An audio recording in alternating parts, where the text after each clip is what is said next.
Welcome, everyone.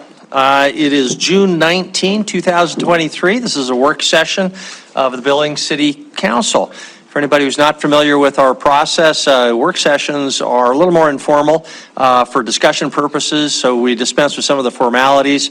But before we get going, I just want to acknowledge it's Juneteenth. So we are meeting tonight because it's not a city-recognized holiday, but happy Juneteenth for anybody who is tracking Juneteenth this year. And we'll get right into public comment here in just a minute. But before I do, Chris, I'm assuming there's nothing about our procedures tonight that you wanted to deal with before we go into public comment. Nope, I don't have anything unique or different for tonight. Okay, thank you. We have two council members who are not with us tonight. I think who are out of town and may or may not be appearing by Zoom. Kevin, if you see either Councilmember Neese or Councilmember Tidswell pop on, please get my attention, and especially if they start waving their hand because they want to say something. Okay, well, tonight, for anybody who's interested, there's a copy of the agenda back on the cart there. We have three primary items on our agenda for tonight. First, the 2023 Long-Range Transportation Plan. Second, the Transportation Alternative Projects item, and then lastly, the Parks, Trails, Recreation Bond discussion.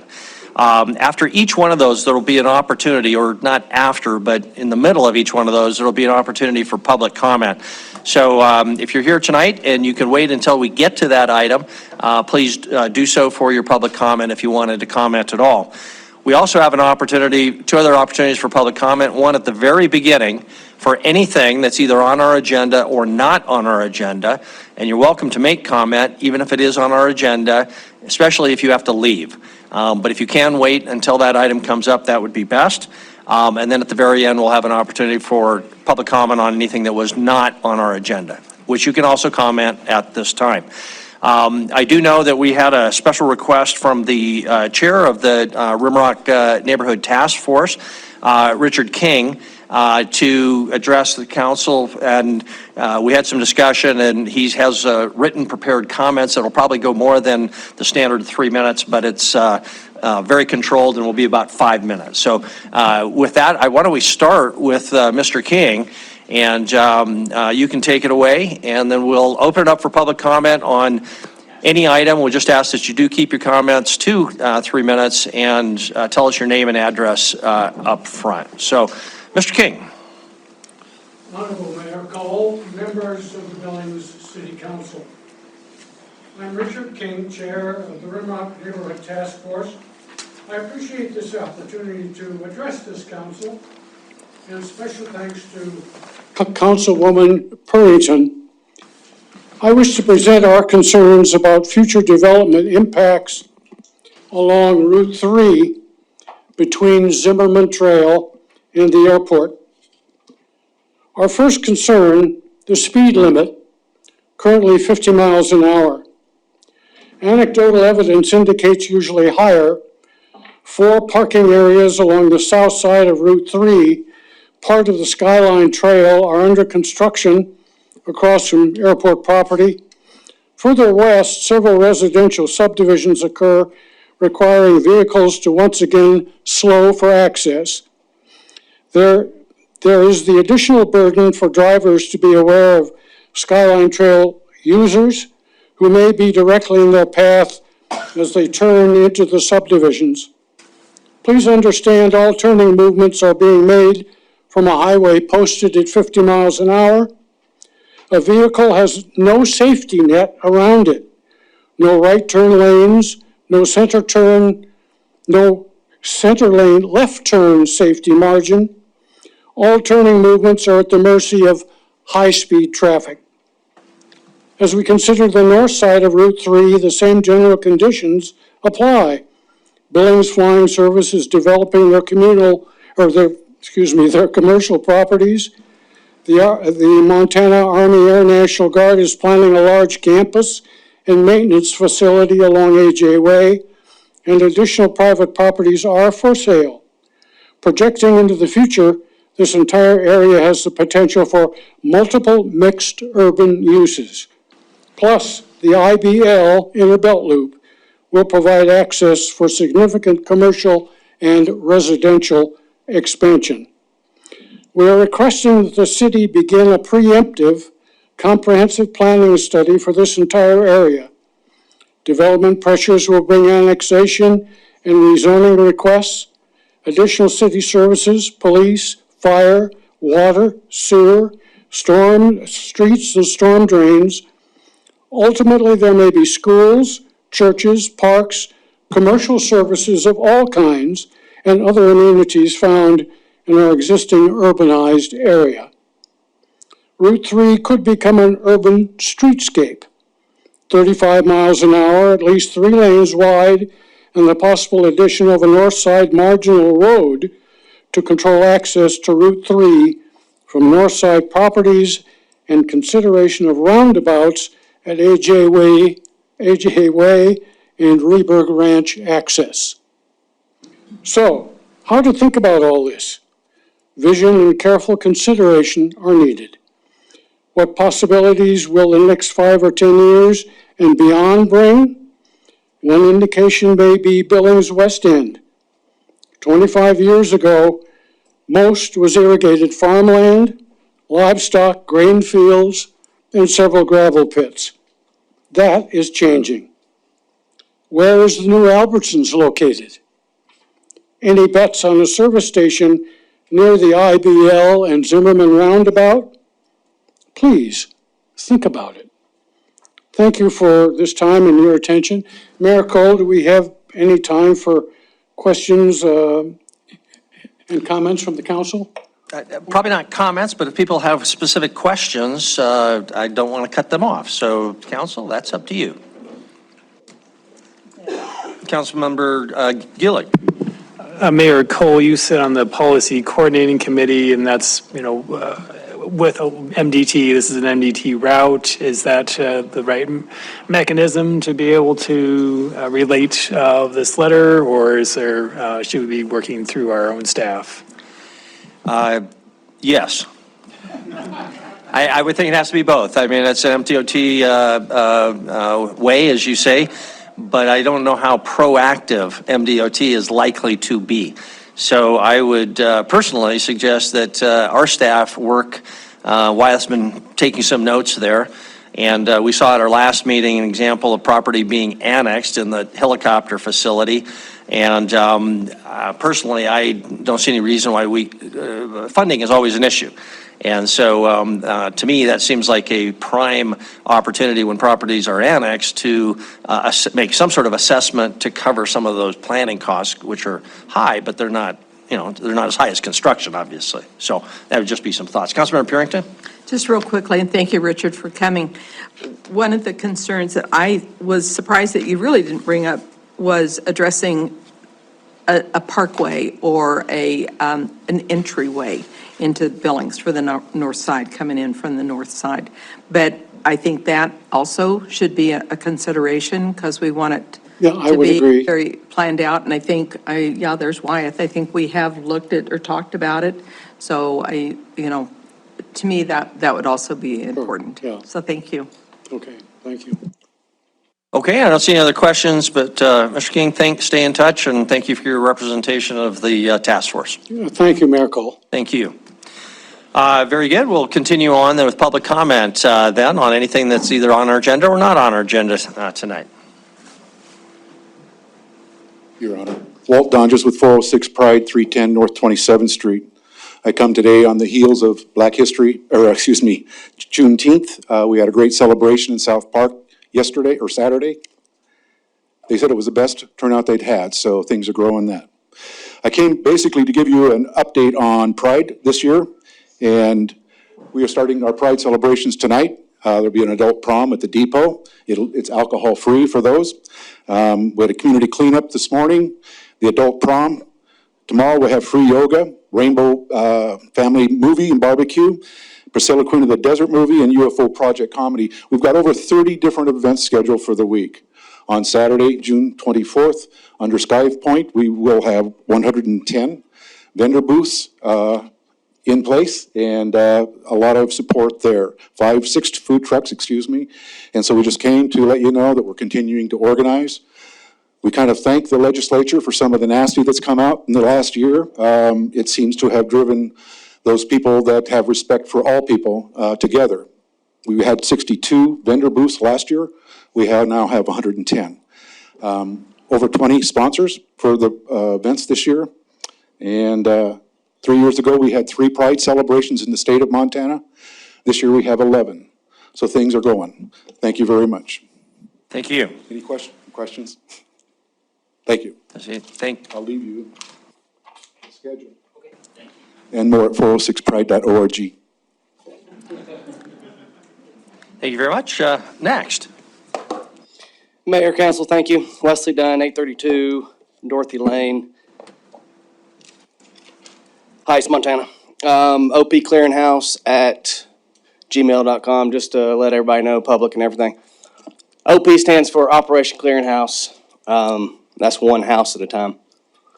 And I will say that it's not, I'm not picking or choosing. I'm not discriminating against what house I go after, be it the water department house, be it the chief's house, be it the council's house. One house at a time. So anyways, get on with my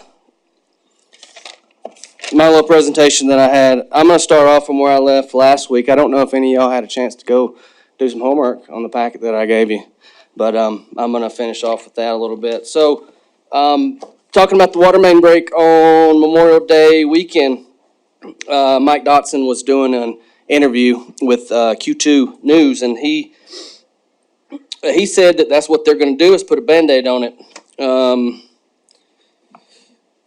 But they were doing some work up there before, and they thought it was a service leak, but obviously it turned out to be something bigger. So Dotson said the water treatment plant lost a large amount of water because of this break. I was told at least 4 million gallons. It puts more of a strain on all pumps and the plant. I mean, another reservoir was drained because that reservoir, it couldn't keep up with the demand. So Mike Dawson's speaking the truth. I will give him credit on that. That's one man that spoke the truth in the utilities department for a while. But I did find another article that was written in February 27th of 2020. This was done by Color 8 and Melanie Willardson, and she interviewed Mr. Mumford. Mr. Mumford no longer works for us. We probably all know why. So it says, about 8 years ago, Billings Public Works Director David Mumford said, the city almost ran out of water reserves. There was an oil leak into the Yellowstone River in 2011. Mumford said the water treatment plant had to shut down. He also notified the fire department and said that there was not enough water in the system to fight fires. This reservoir will be a game changer. Instead of having 8 to 10 hours of water reserves, the city will have months.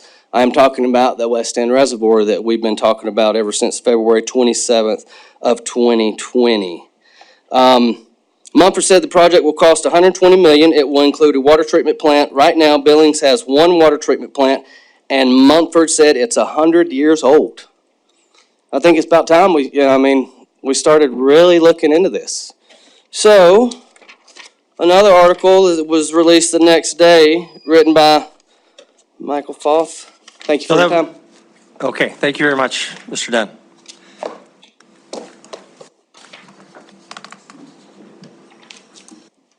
And other public comment?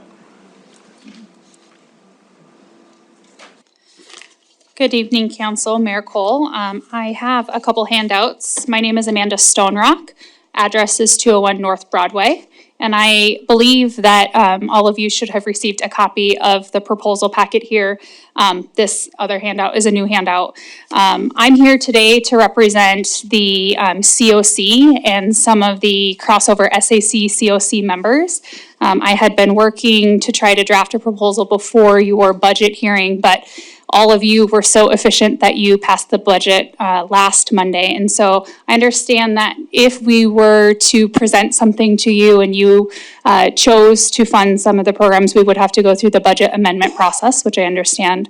But before you today, you have a list of several needs in the community that are not only funding current services that are being cut from your counterparts across the street at the county due to some reallocations of funding, but also for some additional modifications to those services. So our goal is to collaborate between the COC and the SAC. I know that's been something that's been asked of from both the commissioners and the council in the past. It's a slow effort, but I do believe that the groups are working together to do so with the shared goal of reducing reentries to the jail, reducing admissions to your hospitals and ERs, and also finding stability in housing and overall public safety.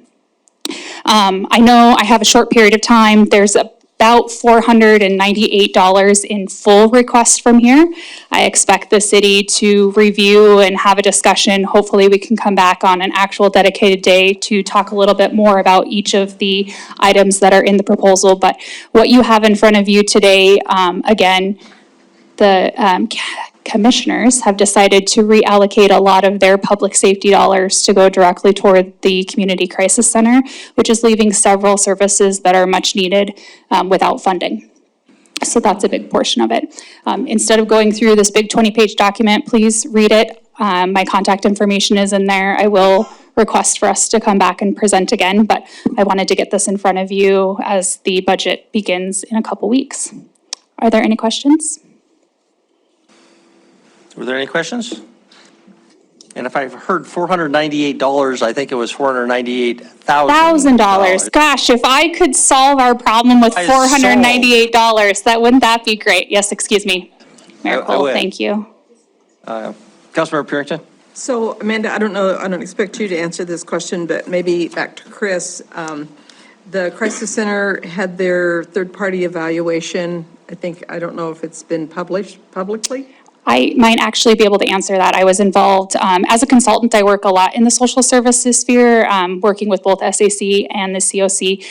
When the two groups got together a couple weeks ago to discuss, they did have their independent audit. They need about $1.7 million in order to sustain. And if they did not receive 1.2 million from the commissioners, they would be out of funding to operate as of September. And Chris was not at that meeting, so he's unable to tell you that.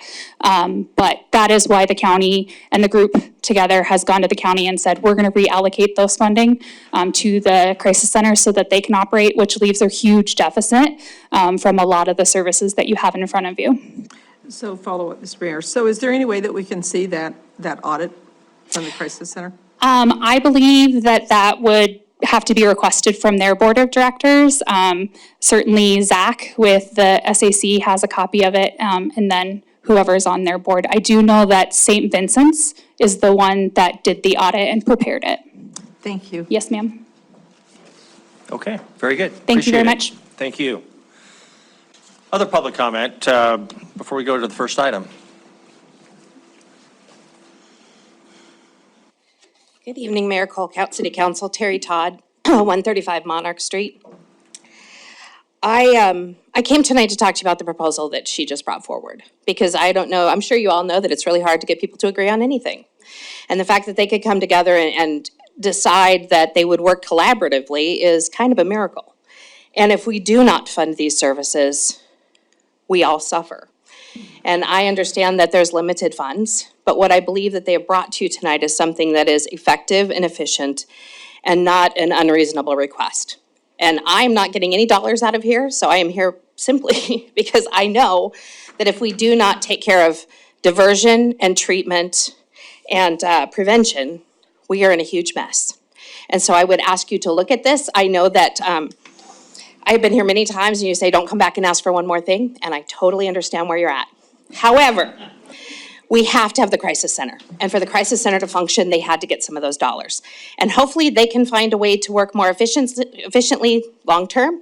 But for this year, I know that this is vital, because if we do not have crisis diversion funds, if we do not have coordinated entry system, if we do not have a process for transition and for treatment, the city streets will begin to look a little bit differently.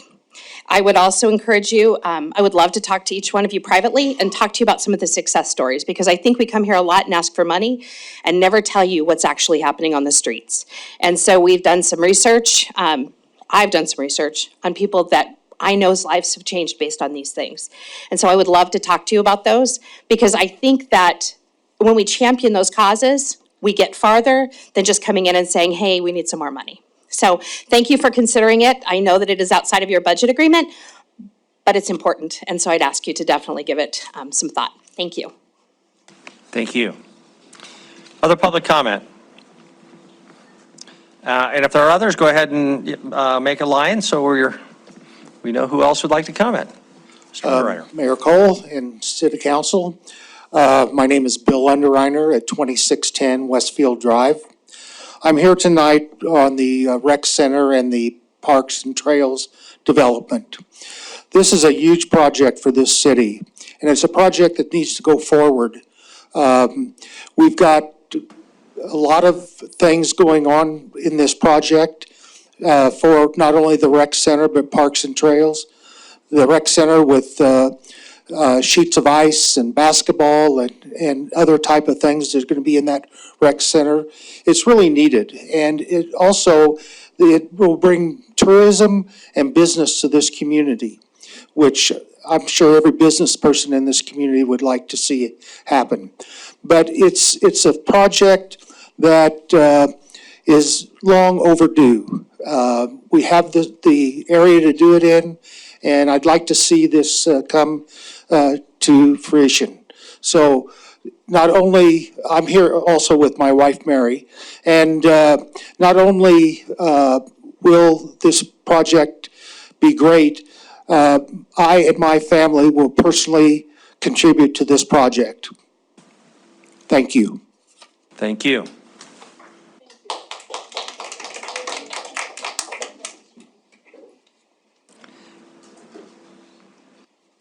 Patty Webster, 4432 Vaughn Lane. Boy, that's a tough act to follow, Bill. Thanks. Honorable Mayor and Council, I just wanted to let you know that I am a member of the COC. I am also a member of the SAC, and we are coming to you today collaboratively. I'm not going to speak to the specific request where Home Fund is mentioned in the proposal as we are. Instead, I want to reemphasize to all of you. I shared with you a press release last week, I believe. The Department of Housing and Urban Development recaptured $750,000 from our community out of the Section 8 Housing Assistance Payments funds because we could not find units to use the vouchers in. That Housing Community Navigator will be specifically used for that reason. And shame on Billings. Shame on Billings for having $750,000 taken away from us. So I just thought you strongly consider the proposal, that you do see it as a collaborative proposal, and happy to answer any questions for any of you. Pat, I guess the obvious question is there any chance of getting that money back, or that is money that has aboard a horse that has left the barn? Well, the horse left the barn, but it wasn't saddled. How's that? Okay. I think I could work really hard to get that money back, but it's a community effort. And we need the landlords in our community to participate. And I saw that you will be having a, whatever the terminology is, seminar, open house, education opportunity for landlords and members of the community to show how they can participate in the Section 8 program. And the date of that is June 20-something. June 28th or 9th. I'm out of town for that. I'm sorry, I'm not prepared.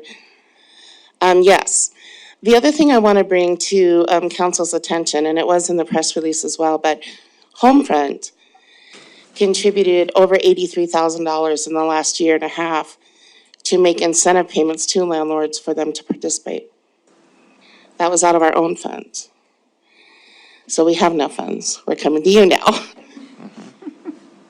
Help me saddle the horse. Okay, thank you. I don't know if there's any questions. Councilmember whatever your name is down there, Mike Boyette. Hi, Patty. Was Billings the only city that lost money, or was this a nationwide thing because landlords are able to raise their rates because of the housing shortage kind of thing? That's right. Billings, fortunately, we had a great real estate market over the last 2 years.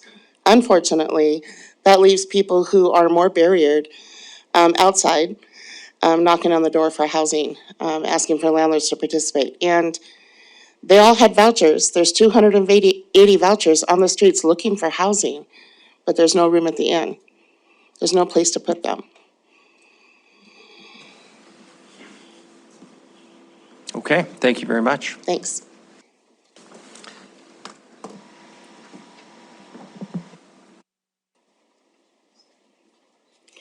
Mayor, members of council, Carrie Boyder. I live on Hollyhock Street in Ward 3. So I just really quickly wanted to come up and talk about the coordinated entry system. I know you all have heard me talk about this before, but just to toot the horns of the 17 partners who take part in coordinated entry, for 5 years prior to the last year, it was all self-funded. The partners who were entering all the data, who were paying for the software for the data, were also funding the coordinated entry coordinator position. So when that system was created, it was really a half-time position. In the 5 years that we have been working on it, we've built up beyond that need to what a half-time position can do. So that's part of what you see here, as well as some program support for the rest of the work that the COC does. So just really wanted to talk about the over $250,000 that's contributed to that coordinated entry system by those partners who are doing that work every single day in our community. And so really this would just be helping invest additional amount to help backfill that system so that those partners could have some of the support that they need underneath to continue to do that work. And we look forward to continuing the conversation with all of you and with Substance Abuse Connect and building the best possible systems for our community to do the most amount of good for the least amount of money. Thank you. Thank you. Any other public comments, especially on items not on, that we'll get to later? We'll have a public opportunity for public comment later on the 3 items on our agenda. Mayor, we do have one person online. Thank you very much. Kevin, can you identify that person and ask them to go ahead? Yep, we have the screen name of George Warmer, and he should be allowed to talk. George, if you can hear, there you go. Go ahead, you're on. Good evening, Mayor. Can you hear me? We can. Great. Thank you. Good evening, Mr. Mayor, City Council members. My name's George Warmer. I live at 2210 11th Street West here in Billings. As some of you know, I'm the broker owner of Coldwell Banker Commercial and Residential with 10 agents, commercial agents, and 25 residential agents. As you know, I'm an active member, executive board, Big Sky EDA, as well as I sit on the City Board of Adjustments and have been the finance chair for the Library Foundation and also a member of Amen Park. We're pleased to be investing over $2 million in a new real estate office on Grand Avenue, next to the new Starbucks, if you wondered what was going up next to us. First and foremost, I would like to thank the city for implementing an RFP process for the selection of 4 qualified real estate companies to provide both residential and commercial real estate services to the city. And I'm pleased that the city selected both of our companies for this short list. I'd also like to thank Mr. Kulkowski, Mr. Iflin, as well as Ms. Purrington for meeting me on a couple of different occasions to discuss my and my partner's concerns regarding the lack of an RFP process for the recent selection of real estate services for the sale of city buildings. I believe the RFP, or the lack of an RFP, deprived the city of a competitive process and the lack of transparency. I believe the city should take a page from its own past when it used an RFP for the sale of retail spaces below the parking garage built just south of the Northern Hotel, or more recently, the RFP process that is currently going on with the Laurel School Board for the sale of their buildings. They asked both us and NEI to present brokers' opinions to them, and then we came back, both NEI and us, in 2 weeks, and will be presenting our rationale for why our services are the best to meet their needs.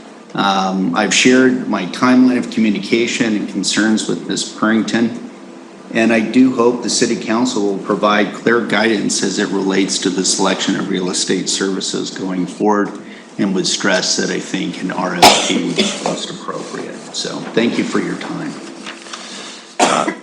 Thank you very much, George, and we can follow up on a lot of your day.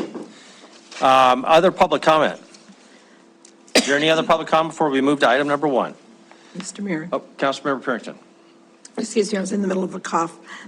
So, Kevin, we had talked about this briefly this morning, and were you able to get hold of Liz, or is that something that we need to discuss later?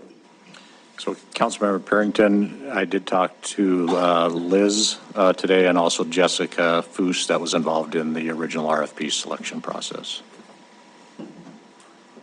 So I guess that's part of the question, excuse me, is the difference between the RFQ moving into an RFP designation for them going forward. Is that something that we're looking at all? And I think that's part of the question that Mr. Warmer had, was how will that rotation work between NAI, Caldwell Bankers, commercial? So I think those are some of the questions that need to be answered, and whether or not we answer those this evening, because I know we have a pretty full house here. I think it would behoove us to look a little bit deeper into that process. Okay. Thank you. Okay, no one else is coming to the podium, so we will close the public comment at the beginning of our meeting and move on to our first item, which is the 2023 Long-Range Transportation Plan update. Our transportation planner, Scott Walker, is our presenter tonight. Hello, Yes. Scott. Thank you, Mayor and Council. Tonight, we've got a presentation of our 2023 transportation plan. It's actually an update of the 2018 plan. Little reminder, this thing is, it's our 20-year plan. We update it every 5 years. We've been working with Kittleson Associates. We have Andy DeLayden here tonight to take you through the document. Also, Dow was our local firm that assisted in this. Personally, I'd like to thank our oversight committee that worked quite diligently on this plan for, oh gosh, probably the last 15 months. So with that, I'll turn it over to Andy, and he'll take you through a relatively quick presentation. The document itself is about 140 pages. The appendices are robust, and we have a quite extensive project list. So with that, Andy can start it off, and we'll go from here. Thank you. Thank you, Scott. Welcome, Andy. I request that you not just start reading the document. Sounds good. Yes. Good evening, Mr. Mayor and council members, and thanks, Scott, and members of the public for having me tonight to present on the Billings Urban Area Long Range Transportation Plan. And I will try to keep it at 15 minutes here, and then also won't be just reading the plan. So we'll jump in to the presentation.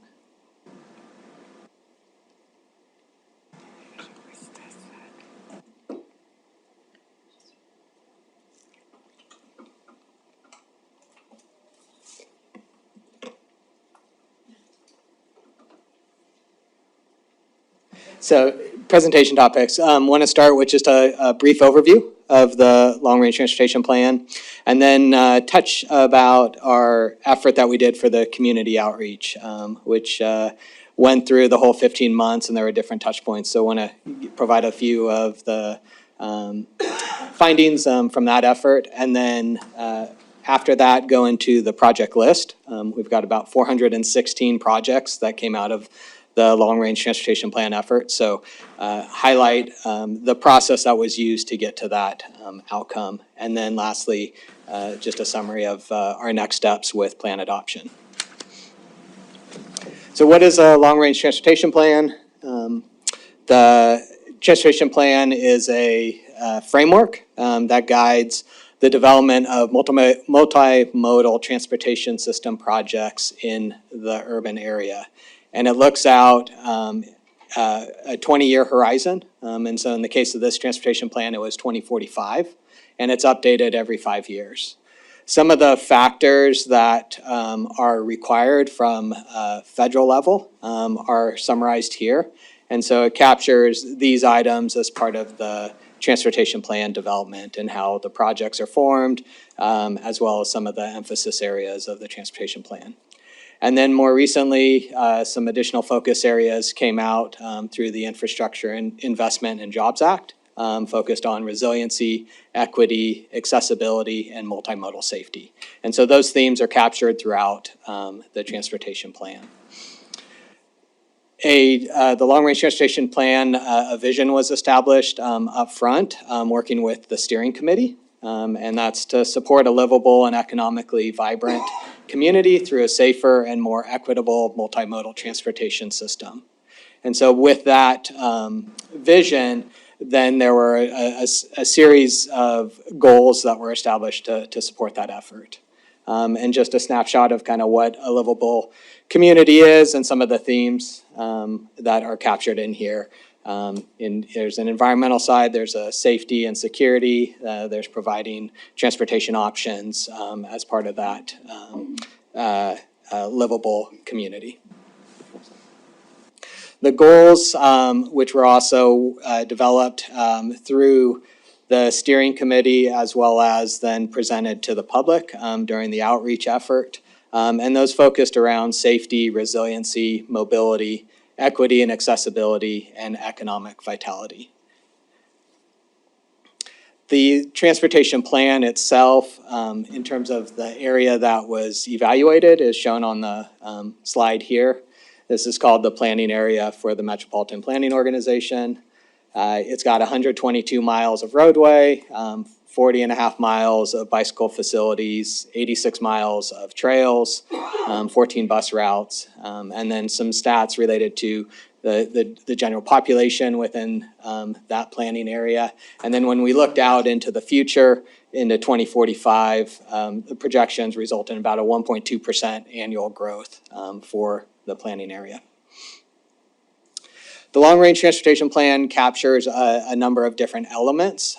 So this highlights a snapshot of many of those, range from transportation modes to land use and demographics, captures the safety of the transportation system and what's occurring today and what's projected in the future.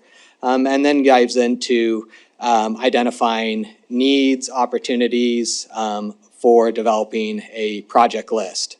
And then there's a funding aspect that goes into identifying the current revenue for transportation, then looking at it over the life of the plan, the future forecasts, and then tying those to the project costs. And that all comes together in terms of forming the transportation plan. The project schedule that Scott alluded to in terms of our 15 months, we kicked off the project in May of 2022 and are coming close to wrapping this up in July with plan adoption with the Policy Coordinating Committee. So as I mentioned, I wanted to share a little bit about the community outreach that was done as part of this effort. And in this, there was a steering committee, and here's a snapshot of all the agencies, organizations that were involved. The steering committee met 10 times as part of the project, effort, and provided input, guidance related to formation of the document, lots of technical elements along the way that were looked at and worked through with the steering committee. The community outreach effort, we had 2 public open houses that had about 30 total attendees. One occurred in the fall to ask the question, get input on deficiencies, opportunities within the transportation system. A second open house occurred in April that had the project list and to gather input on that. In conjunction with that, we had 2 online interactive map surveys that resulted in about 558 total comments. The 2 charts on the right there highlight those comments during the first and second commenting periods. We also had several press releases and media announcements to gather additional insight and just share opportunities about information on the project.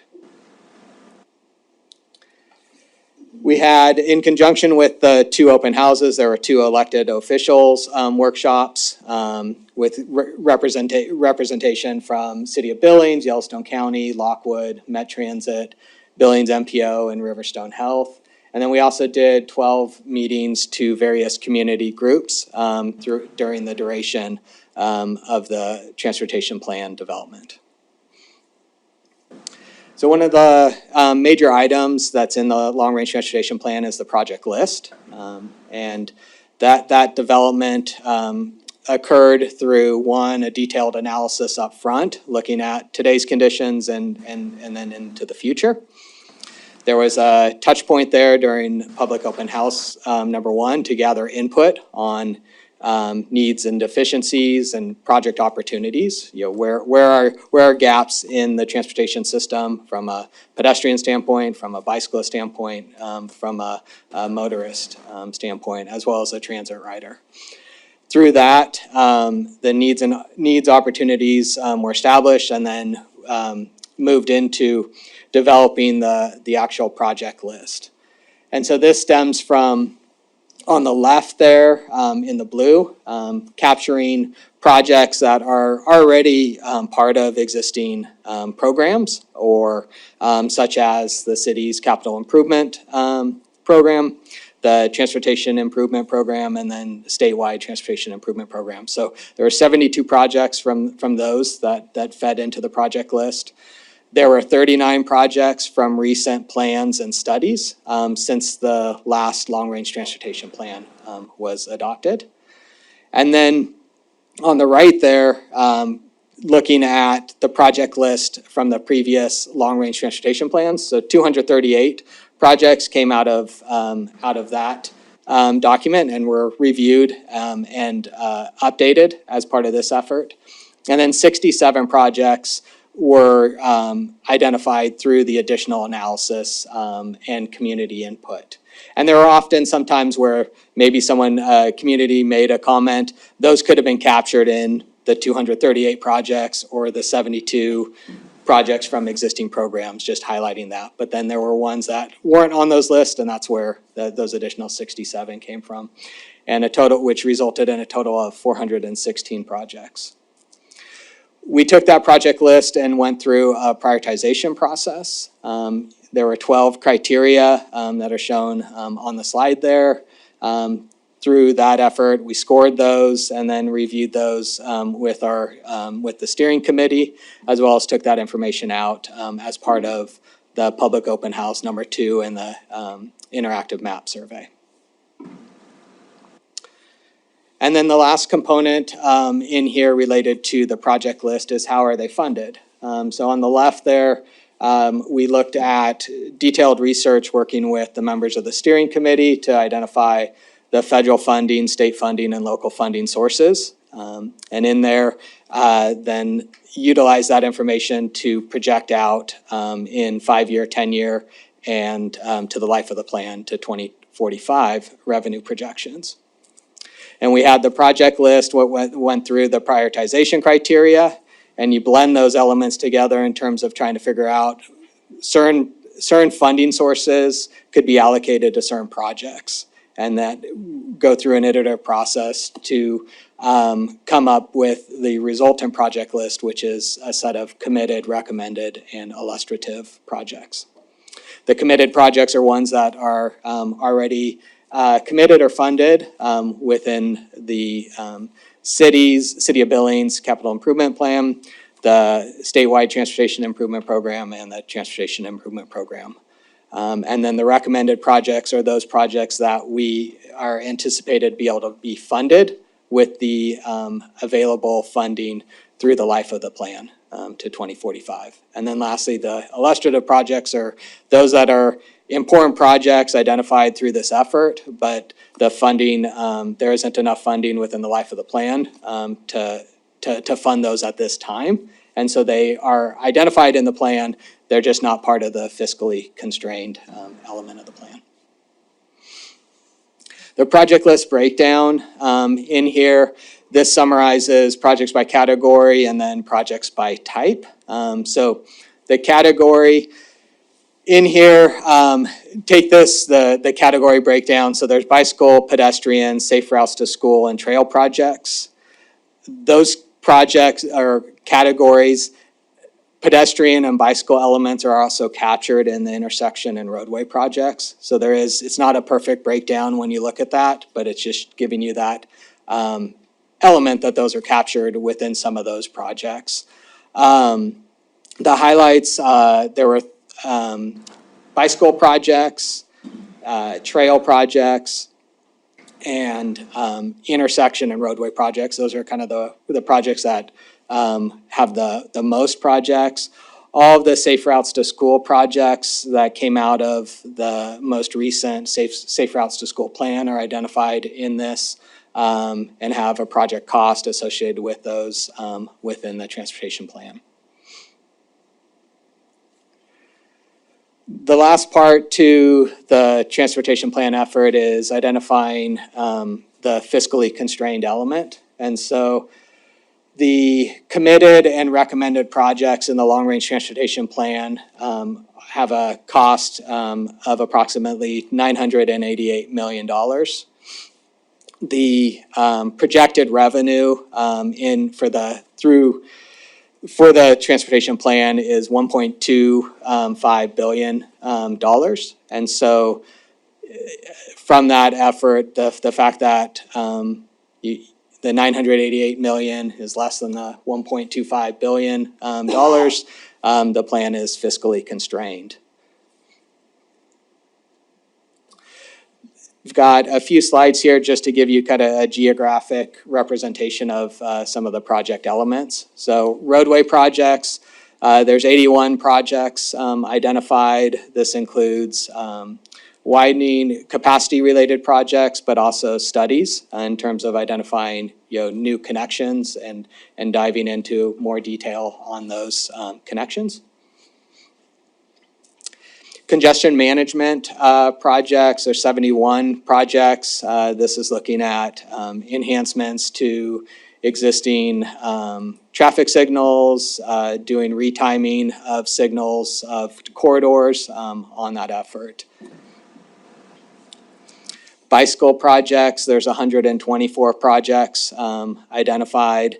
This includes adding bike lanes or creating bikeways within the community.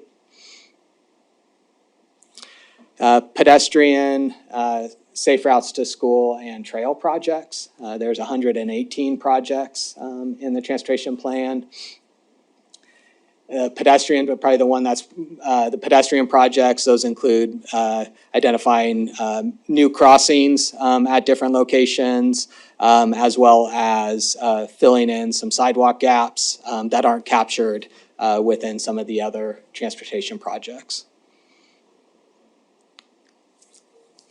Altogether, the transportation plan, the 150-page document, it's developed or written in a way that highlights kind of what the vision is, looks at what the transportation system is today, what it looks like in the future, and then identifies opportunities, needs and deficiencies to help support identification of a project list. And then lastly, how those projects are prioritized and funded. So at this time, we're working through the plan adoption timeline.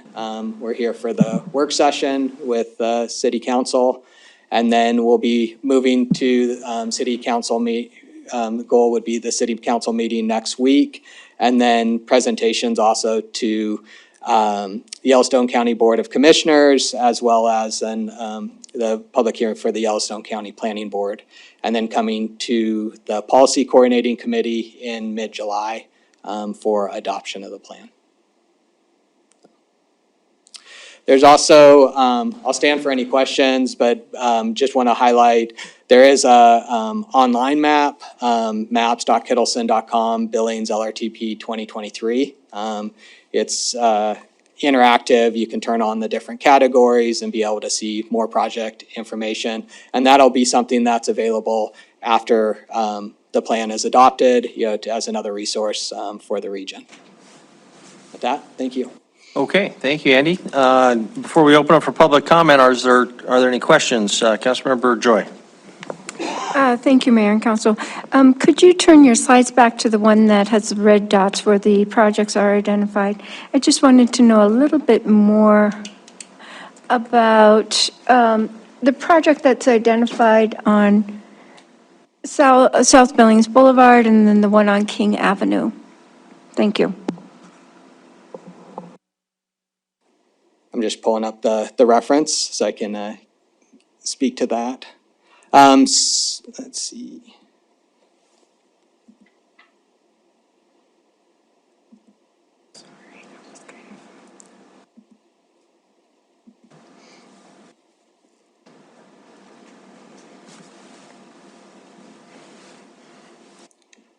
And the pedestrian, specifically the question, the pedestrian project. Okay.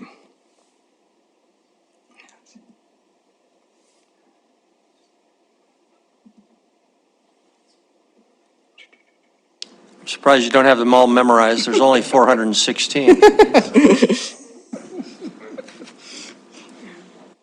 Well, I'm sorry I asked such a specific question that it's very difficult for you to get the information. I was just wondering because Ponderosa School is on the other side of King Avenue, and then the other dot looks like it's very close to Newman School on South Billings Boulevard. I was just wondering if those are related to pedestrian crossings, or what they were exactly. Yes, those two projects, so it would have been part of the Safe Routes to School plan and identified through that. And then in that, so we can easily, I could read it or provide it afterwards in terms of providing that specific project information. Thank you. Okay. Councilor Tricky, Councilor Parrington. Thank you, Mr. Mayor. I just want to make sure that I'm reading the project lines correctly. So, year of expenditure is, so like I'm looking at one which the year of expenditure is 2028. So that's the time frame of that 5-year plan. So it will happen during that 5-year plan. Yes, so year of expenditure is the anticipated year when that project, we had to make an assumption of within 5-year increments. So if it's listed as 2028, it's identified, we were conservative and looked at as that year of expenditure would occur in 2028. It could occur sooner if that was brought up into there. And I think it goes then to 2033 and then to 2045 in terms of year of expenditure. So basically we have a short range plan, which is the next 5 years, and then a medium plan, which is the next 5 years after that, and then the stuff that we want to build, which is in the list up to 2045. Yes, that's correct. In those first 5 years, those are captured, would be projects that are identified in the city's capital improvement plan, and then the MPO's transportation improvement program. So those projects. And the other question, so the cost number that's in there is the anticipated cost that will happen during that planned period? Yes. Okay, thank you. Okay, thank you, Councilor Pearson. Thank you. Thank you, Andy. So I remember going to the community meeting, and out of the 416 projects, 238 of those are spillovers from 2018. So those were not completed. Do you know the percentage of how many of those are on track to be completed within the next 5 years, or is it all dependent on funding? It's dependent on funding, but you could, the component, if we go to the slide with the committed, like the funnel.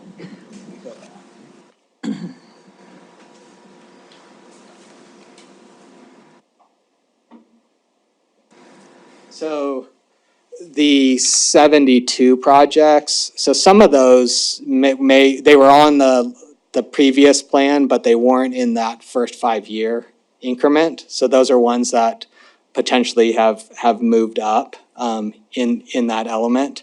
So there is an overlap there, just in terms of the CIP tip and STIP, and then projects from the 2018 LRTP.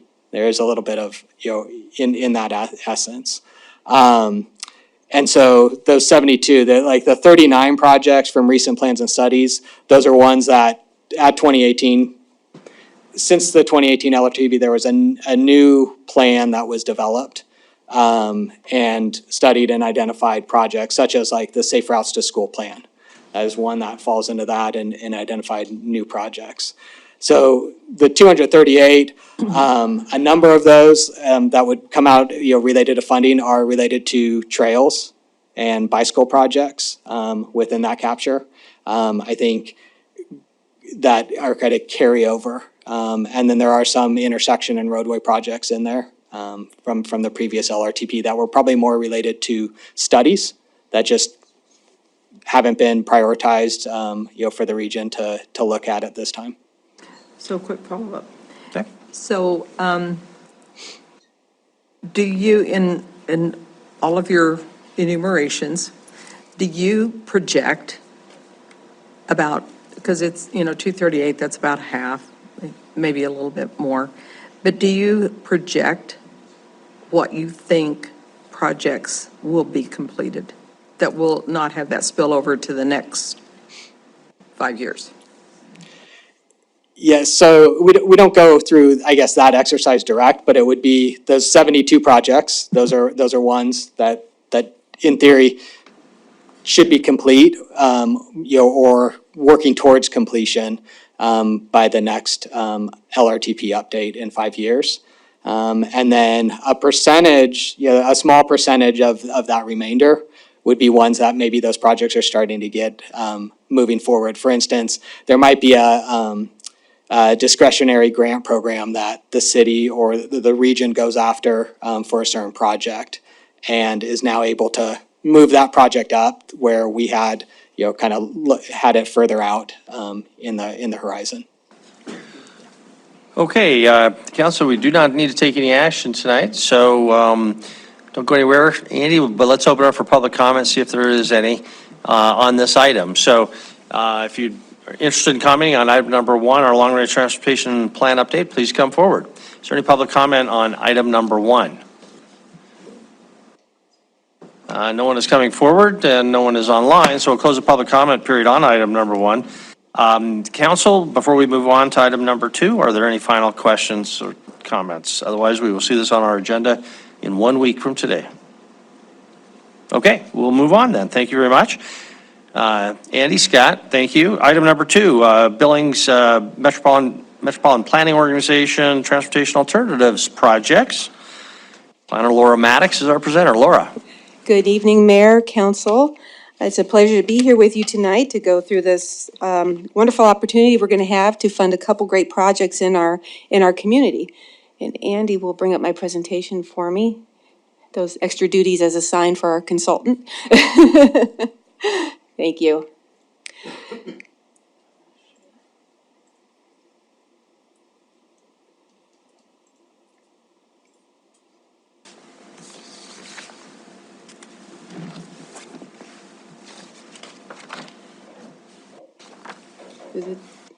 Are we sharing? Okay.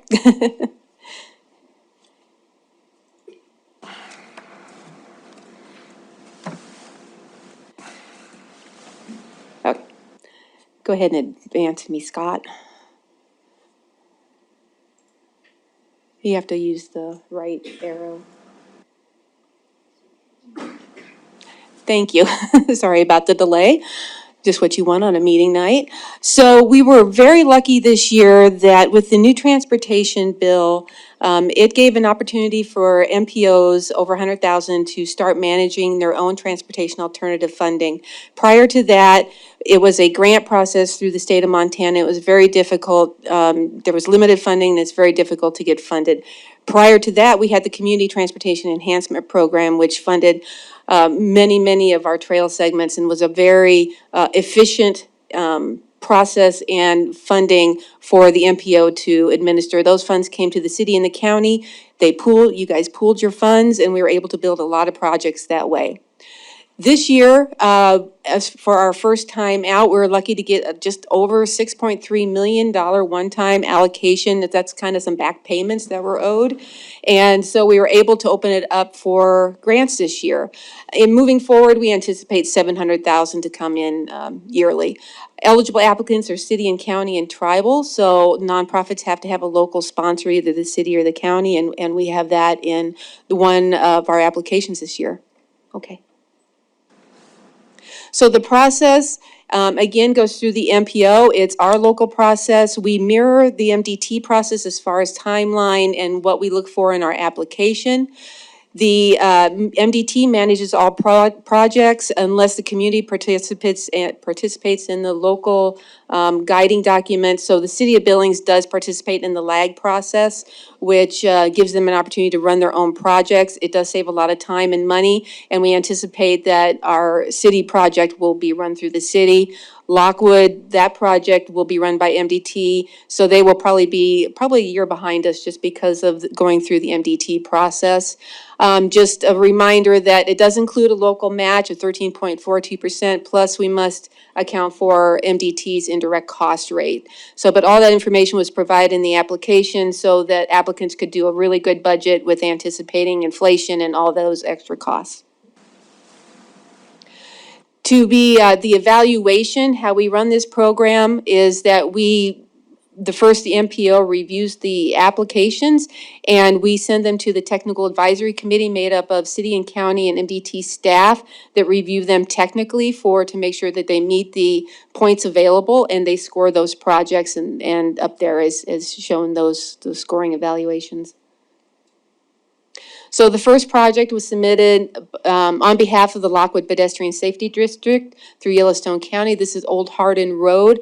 This is a gap for a sidewalk project along Old Hardin Road. If you've been out there, you know that it is a county road. There's not a lot of pedestrian facilities out there. However, the county had built up the sidewalk until, Woodland Drive, and then there's a 2,200-foot gap, and then on the other side, it's where the Billings bypass and MDT is putting sidewalk facilities in there. So this would fill that gap. It's about 2,200 feet. The project is requesting a little over 1.038 in TA funds, and they do have their local match. The community of Lockwood has assessed themselves to raise those types of funds to match their grants.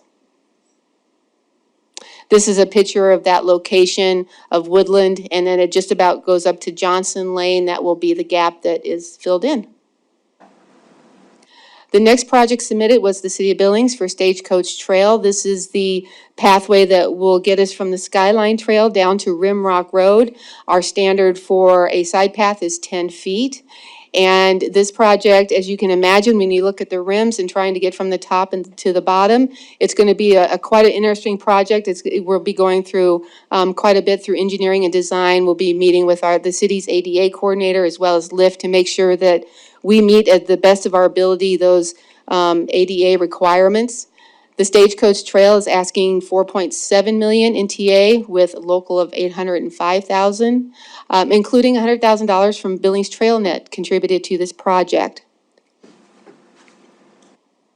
So this is what this looks like. It'll start basically from that underpass that was built as part of the roundabout and up there, and will come down. We have quite a few challenges along there. We can't really build it on Zimmerman Trail. It's just does not increase the safety. But we looked at this very closely when we did the Rims to Valley study in 2016, and we did as much as we could address the ADA concerns. I think anything we can do there is an improvement what's already going on. So these two projects are going to be huge for our community.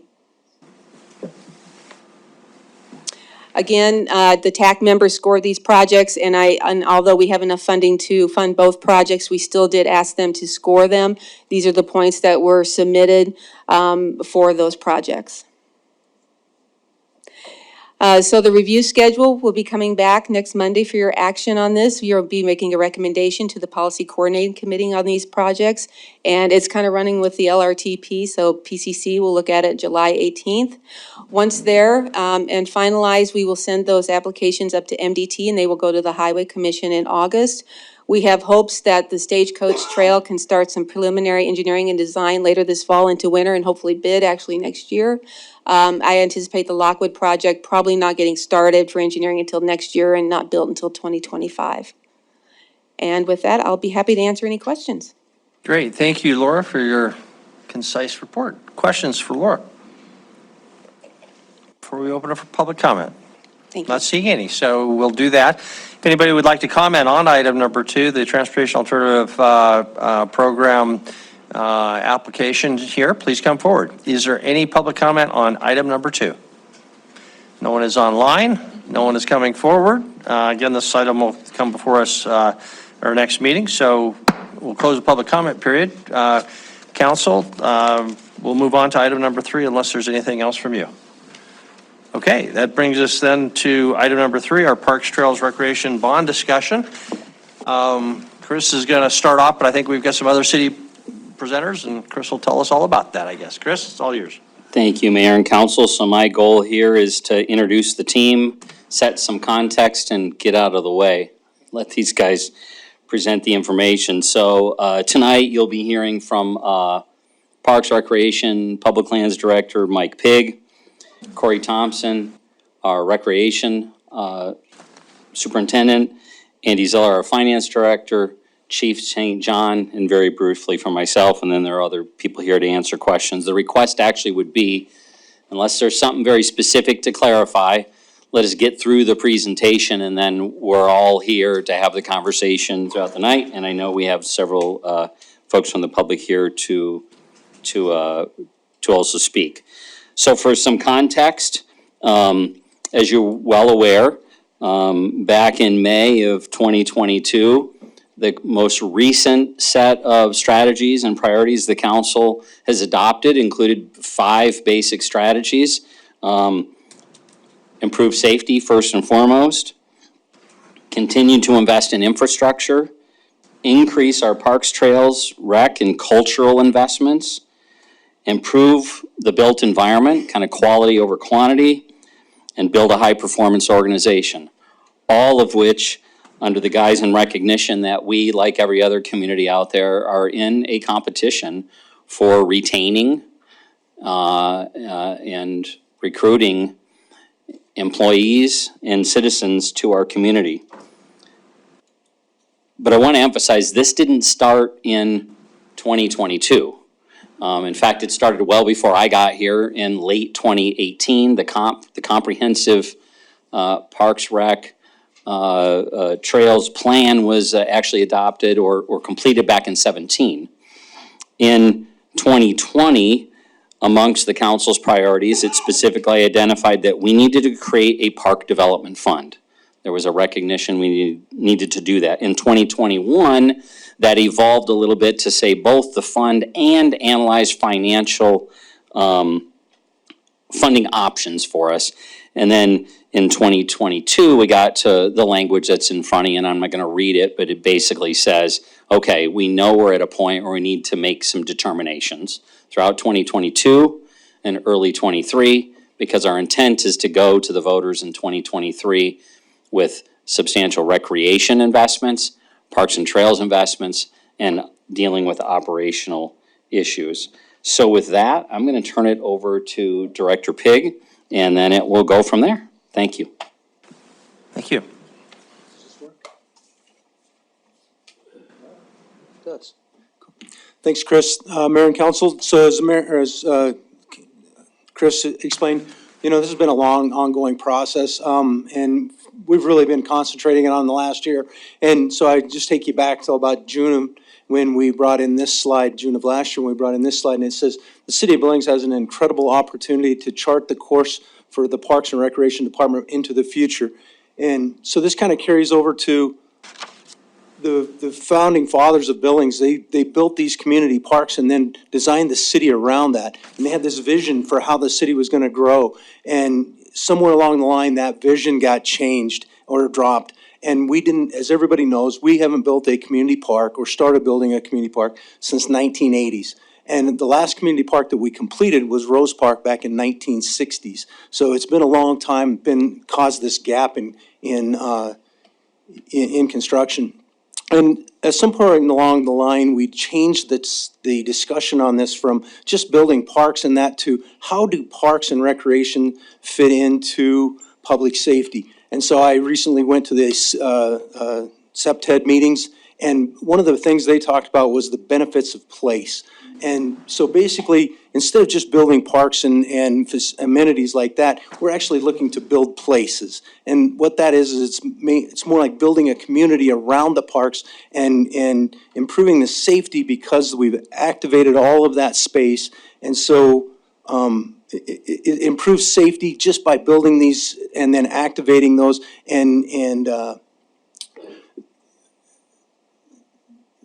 it becomes a draw to that area and can lower crime. So as a group, we came together and we along with a lot of community members and steering committees, and we came up with a list of all the projects that we were looking to develop. And it ends up being a $231 million price tag, which we knew was too large. So we went back with that committee and all the steering committees, and we started deferring different projects. We knew that we had to cut that number down. So here's a list of some of the deferments that we had, that we chose, and the committees guided us through. That got us down to another $60 million cut off of that price. So we went through all these master plans. So, and you've all seen these in the past. So here's Castle Rock's master plan. The estimated price using an escalator for construction costs got us to $16 million. The committee recommended $12 million worth of projects. And so this is the list of the things that are on that master plan. And through, community's input and a design committee and things like that, we'll choose what projects then would come out of that $12 million. Centennial Park, it kind of went the other way on a change. So it had about $4 million left to complete that project. The committee chose to add a community center in there, we had planned one for Cottonwood Park, but as we had to lower the funding for that one, we brought that community center to Centennial Park, which then raised that one to $8 million in ask. Colson Park, the total on that one, total build out was $21 million, but through the deferment process and trying to make cuts and having to make tough decisions, came down to $2 million. Once again, working with our community partners and steering committee, we'll choose which ones of those projects needs to be funded.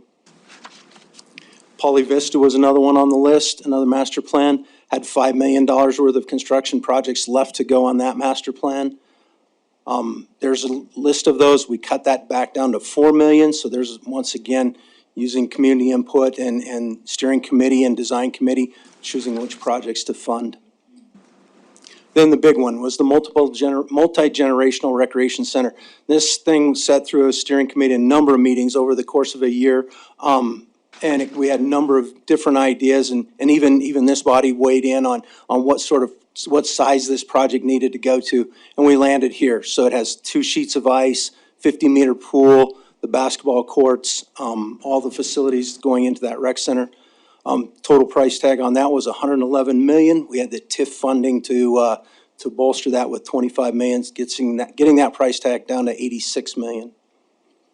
So then we had a number of trail projects around the town that kind of help us to continue to build out that marathon loop. And so there's 5 different projects here. It's kind of tough to see them on the map. I have a breakdown here. So this lists things like the bridge over 25th Street, a culvert or a tunnel underneath Highway 3 that we connect all the trails to the inner belt loop. And then, of course, I think a really important one is the Yellow Jacket Trail. That's a trail going up 27th, so it connects us back up to Highway 3 there. $6 million worth of projects on that one.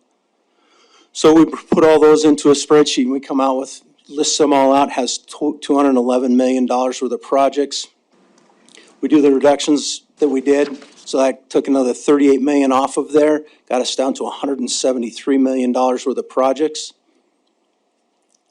Then we had some available funds, so Cottonwood Park has an available fund with cash in lieu of 400,000. Rec Center, of course, has the 25 million. Stagecoach Trail has a grant along with that. Some of the other trail projects have grant funding or are already funded in other means, so we had another 32 million. That got us to $142 million worth of projects. If you take that and apply it into the spreadsheet that Andy has, gets you to $161 to $164 a year for the median household. So then, Andy? Yeah, sure. There you see you. Good to see you, Andy. Thanks. Good evening, Mayor and Council. So we asked the Department of Revenue to identify the median homes in the larger cities in Montana, and then just give us their most recent tax bill and rank them. So you had an idea where we landed in Billings, Yellowstone County. And this is the most recent tax bill, so for last year.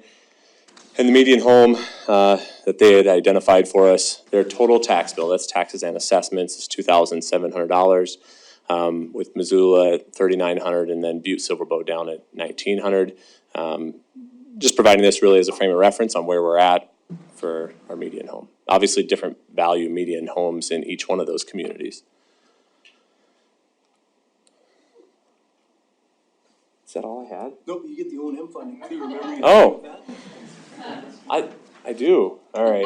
Well, I can add color. I think you know about the phase. Sure, Yeah. I'll help you out, Andy. Yeah. Thanks for your help, Good. though. So in the discussion, we always were talking about how we had to maintain, as we built it, we had to build in a funding source for that maintenance. So as we build a project or build out a amenity, we had to have the money in there for the O&M portion of that. And if all of those projects were built out, we estimated that the O&M funding necessary would be $1.5 million. Timeline? Yeah. All right. There you go, you're back. Yeah. Thank you. So taking that and then using some assumptions on future growth with the city. Currently, we think we're going to see large property value growth, and then trying to make estimations about how long will that funding, that $1.5 million, be available. If it is, how long can we go until we are in a position where we have capped our levy and we need to seriously talk about what we're going to do? Is that adjustments, new levies, whatever that may be. And assuming these estimates, right, growth in estimated expenses at about 4.2% per year, and then growth in taxable value for those next 5 years there. We're estimating, we can get about 5 years with our existing capacity with these assumptions. Obviously, there's a lot of variables that go in there, but I think you can probably proceed comfortably knowing that we're not going to be back in FY25 saying, hey, here we are and we built all this stuff and now we need to do, an operations levy. And the only thing I'd add here, it changes a lot if in one of those years you see, 3.5% where it's 1%. It compounds a lot looking out. So you could potentially go out much further than 5, but a lot of this is just based on what we've seen in the past 6-7 years. I like Andy, just one second. I'd like Andy to stay there for a minute. Can we go back to that slide? Can you just cover the fact that though FY '24, here we sit in '23, so some people might think all of this is speculation for the future. Can you talk a little bit about why you came up with the 24, 25, 26, those numbers? Yep. Yeah. So 24, as I've discussed here with council and for the benefit of the public, the Department of Revenue has given estimates for Yellowstone County that we'll see increases of about 29%. So that's where 24 comes from. We typically are a little less than the county as a whole. A lot of their tax base is driven by the refineries. 25 and 27, those are non-reappraisal years. So typically we see right around 1 to 1.5% growth. That's really just new construction. Why in 26 at 8%? The reason for that is, I'll say historically, we see about 3.5% to 4.5% in reappraisal years in the recent history. But in FY '24, we are going to take our values up to January 1st, 2022. So the reason that I'm higher than our historical reappraisal in '26 is because that will go from January 1 of '22 to '24. And we've seen pretty decent real estate growth in calendar year 2022. So my projection at this point in time is that we'll outpace that kind of historical 3.5%, 4.5% amount. But that's the basis on all that. And the 4.2% on expenses, really driven by our historical O&M personal services kind of blended. That's a little bit higher than, we're probably 3.8 to 4% typically, but I wanted to build in some conservative estimates there. So does that help? You bet. Good evening, Mayor and Council. So as Mike talked about activating parks, and as we start to develop amenities in those parks, what we're really looking at is activating parks with new amenities for families. So we get an opportunity with the increased loop trails, new and improved playgrounds, the sport courts, picnic shelters, and event pavilions to really get folks looking and building a sense of community around those new developments and new amenities. But the exciting part for the rec division is utilizing those community centers to kind of bridge all parts of Billings and utilizing kind of a 1 to 2 mile radius around regional park community centers. Locating one at Castle Rock Park in the Heights, giving the one at North Park a facelift. The core of Billings at Pioneer Park with Zimmerman Center. Along with the improvements to South Park Pool, adding a community center type facility there as well. And then as Mike previously talked about on the west end at Centennial Park. So what does that provide? It provides lots of opportunities for after-school programming, a lot of summer camp opportunities so we can move out beyond the core of our city to the west end, the Heights, and the south side. It also provides an idea that our staff's talked about is how do we get teenagers involved in these types of facilities? And one idea that came about was an esports type center or a tech center. So that we can get teenagers involved in weekend tournaments or some weekday leagues and even utilize those tech centers for senior computer classes. Obviously, we've got lots of kids and adults interested in a lot of our activities and sports. Again, it'll provide something virtually for all ages with the expanded recreation opportunities. We've talked a lot about the improvement and the amount of interest we're seeing in our senior wellness programs. Again, it'll allow us to get out beyond the core of our city. We've already started the partnership with the Adult Resource Alliance, and we'll look to continue that as we provide more resources for senior wellness.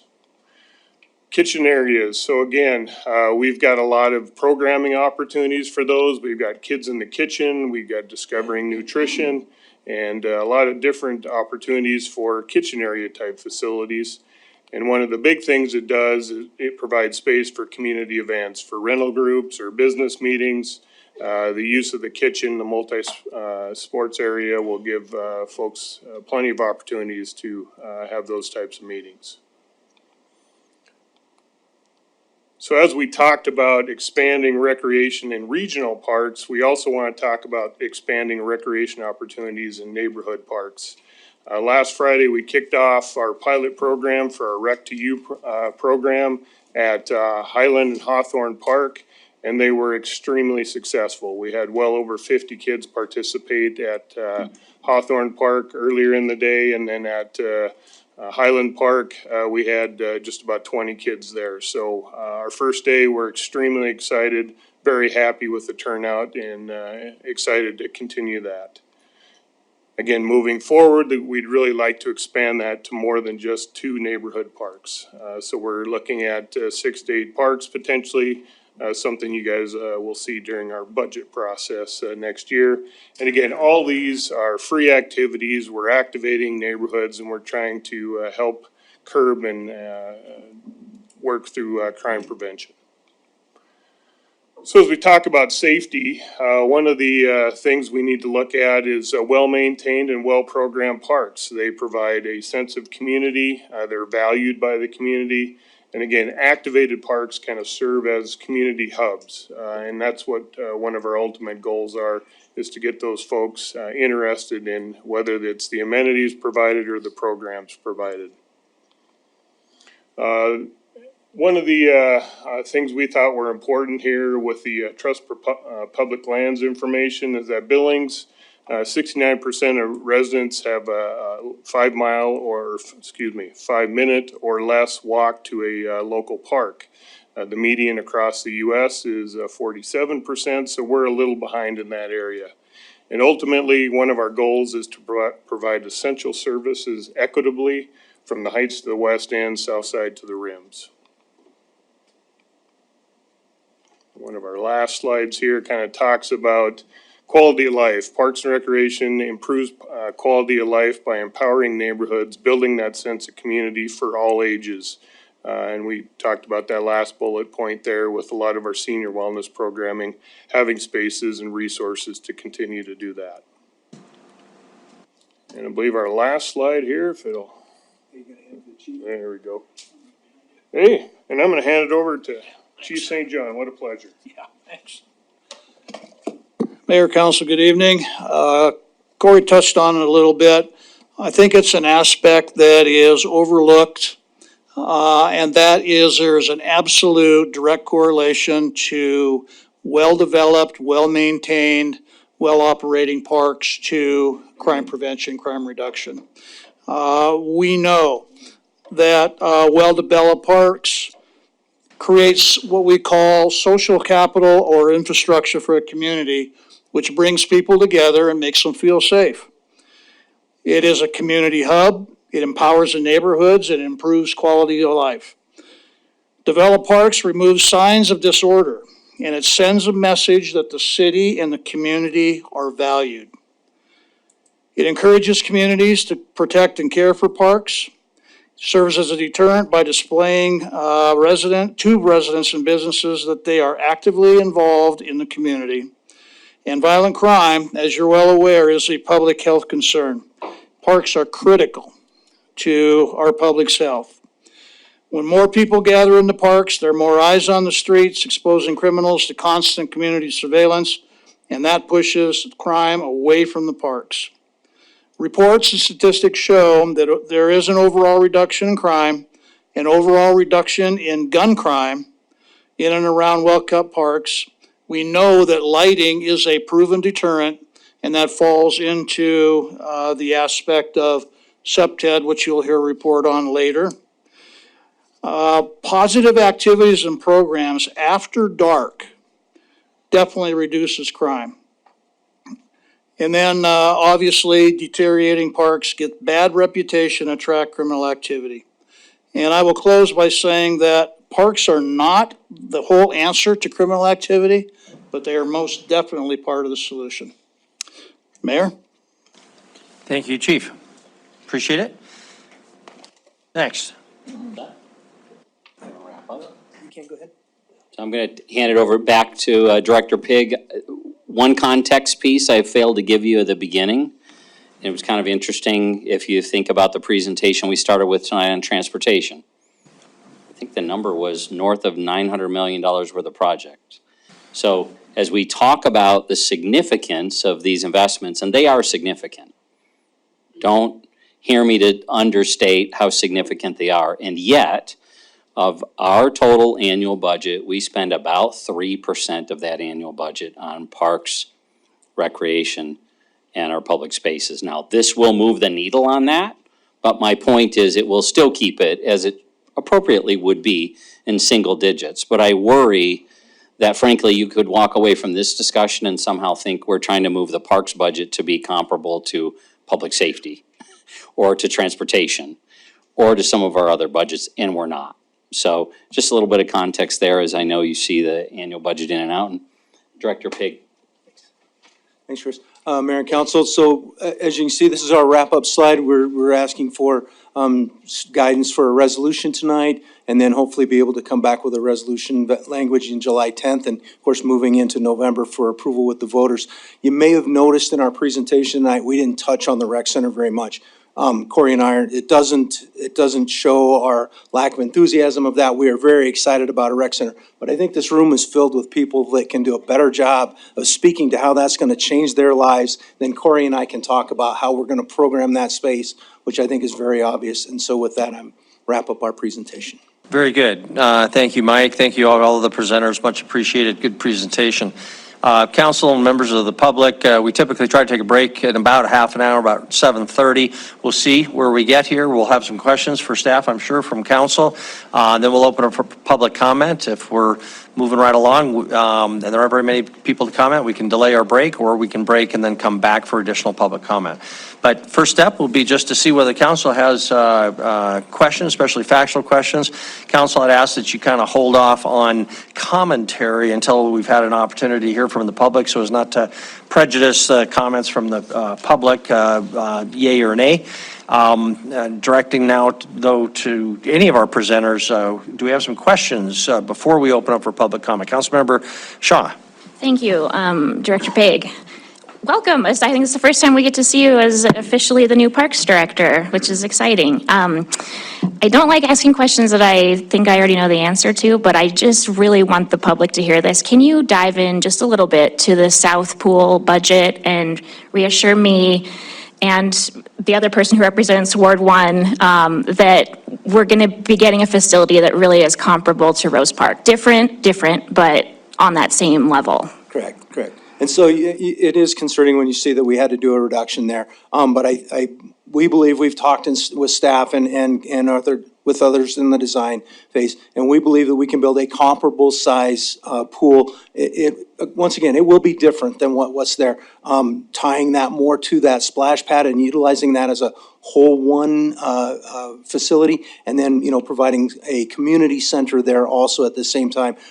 As you know, Rose Park currently has a small break room, more of a training room that we utilize, and we run courses out of that. We're hoping to build something a lot larger than that in this, and incorporating more of that community focus, as we can do a lot more camps and things like that out of this, but also then incorporating like restroom space so that we get that all centered in that one area. So it is going, according to what we see as far as numbers, it'll all fit in that $10 million price tag, and yes, we can get a comparable size facility. Thank you. I mean, I'm just, as you know, very, very excited about that. And the Southside Task Force, I can thank you on their behalf, because every month it's, we're trying to push this along, and they've been trying to get this to happen for years. So it's exciting to see.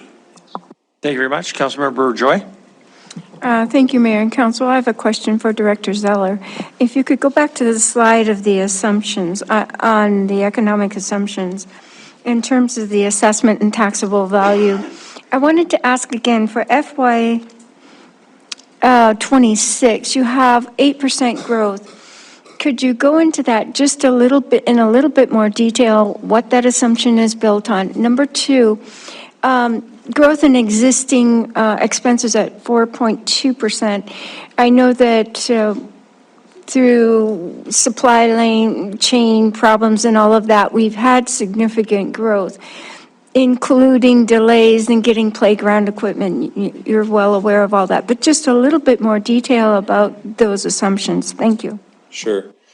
So, Mayor and Council, the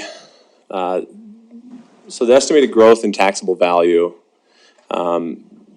the Department of Revenue does a 2-year reappraisal cycle. So that's why in the even years you see higher numbers. In fiscal 26, we will be taking, the Department of Revenue will be taking the value of largely residential property, but all properties, as of January 1st, 2022, up to, at that point in time, January 1st, 2024. And we track real estate sale data in Billings to get a sense on what we think property values are going to be doing. And in 2022, values continue to rise I'll say at a higher pace than they have long-term historically. So because we'll be capturing that value, that growth that occurred in calendar year 22 at that 8% mark, that's why I've kicked it up a little higher, because I assume we'll continue to go back to probably standard growth rates, but we'll be capturing a larger amount in fiscal 22 than I think we've historically seen, or sorry, in calendar 22 than I think we've historically seen. With respect to growth and expenses, the 4.2%, certainly we've seen inflation numbers that are much higher than that. Really, I'm trying to just take long-term trend and kind of project out. It's very possible in the next couple of years we'd see a little higher than that, but I mean, it looks like inflation's coming down slightly, so I think hopefully we'll come back to a more historically normal level that's lower and see a 4.2% long-term. Thank you, Councilmember Puritan. I have a question for the chief.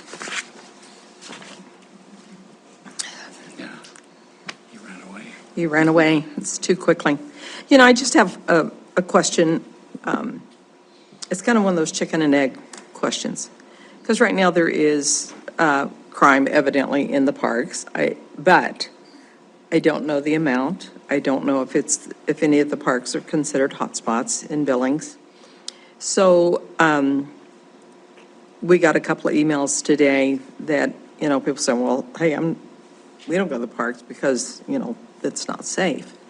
So my question is, how do you make that shift from being a park that people don't want to go to because they don't think it's safe to a park that is safe? People feel safe. I know lighting's a big deal, but is it going to take more than just lighting? Thank you. Certainly, thank you for the question. Again, it's changing perception of what actually is taking place in the park. The ones that we have trouble with are rife with transient type behavior. And it makes a lot of people nervous, others it doesn't bother. But we have that perception. It's the same issue we were dealing with downtown.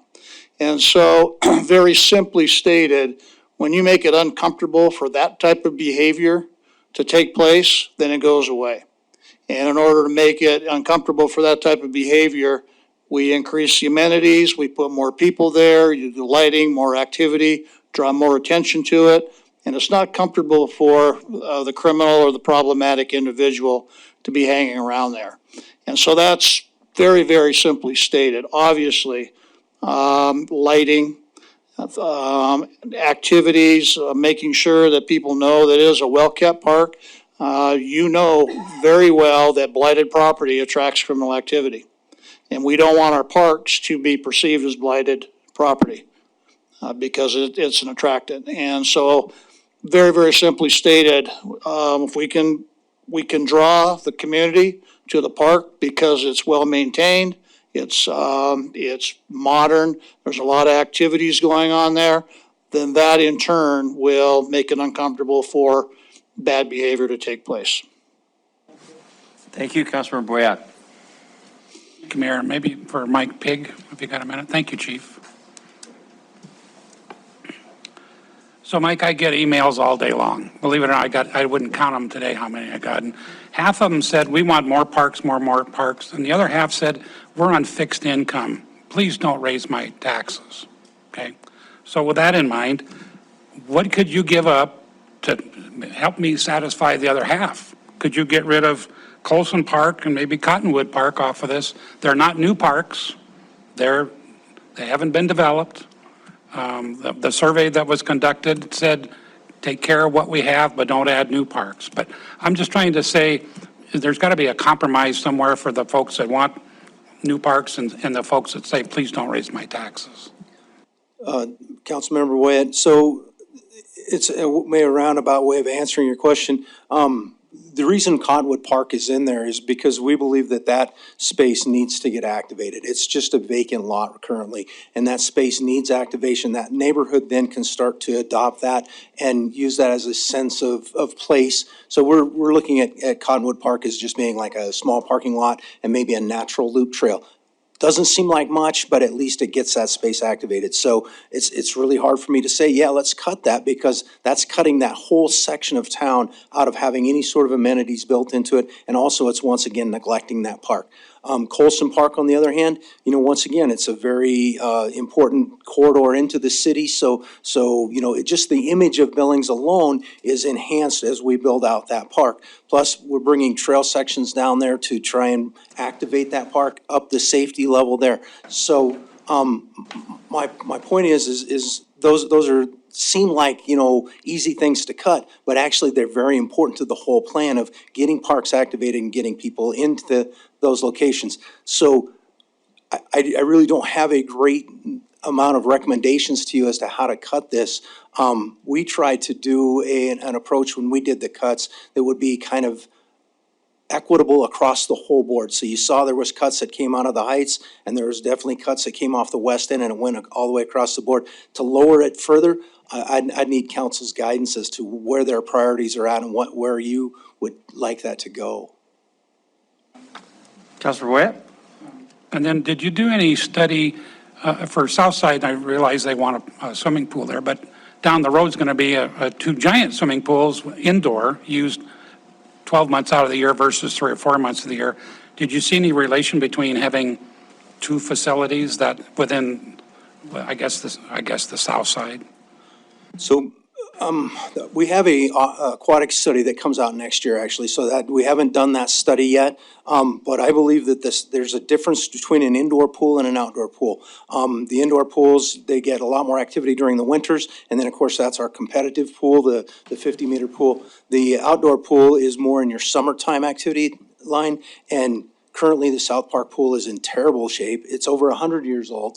It needs replaced in the worst way, and also it allows us then to, as we build out that center there, we can start to activate that neighborhood with a community center and draw those people in there, really activating the use in that park. So it may seem like overkill, but it's actually two different types of pools, two different recreational styles. Let's go.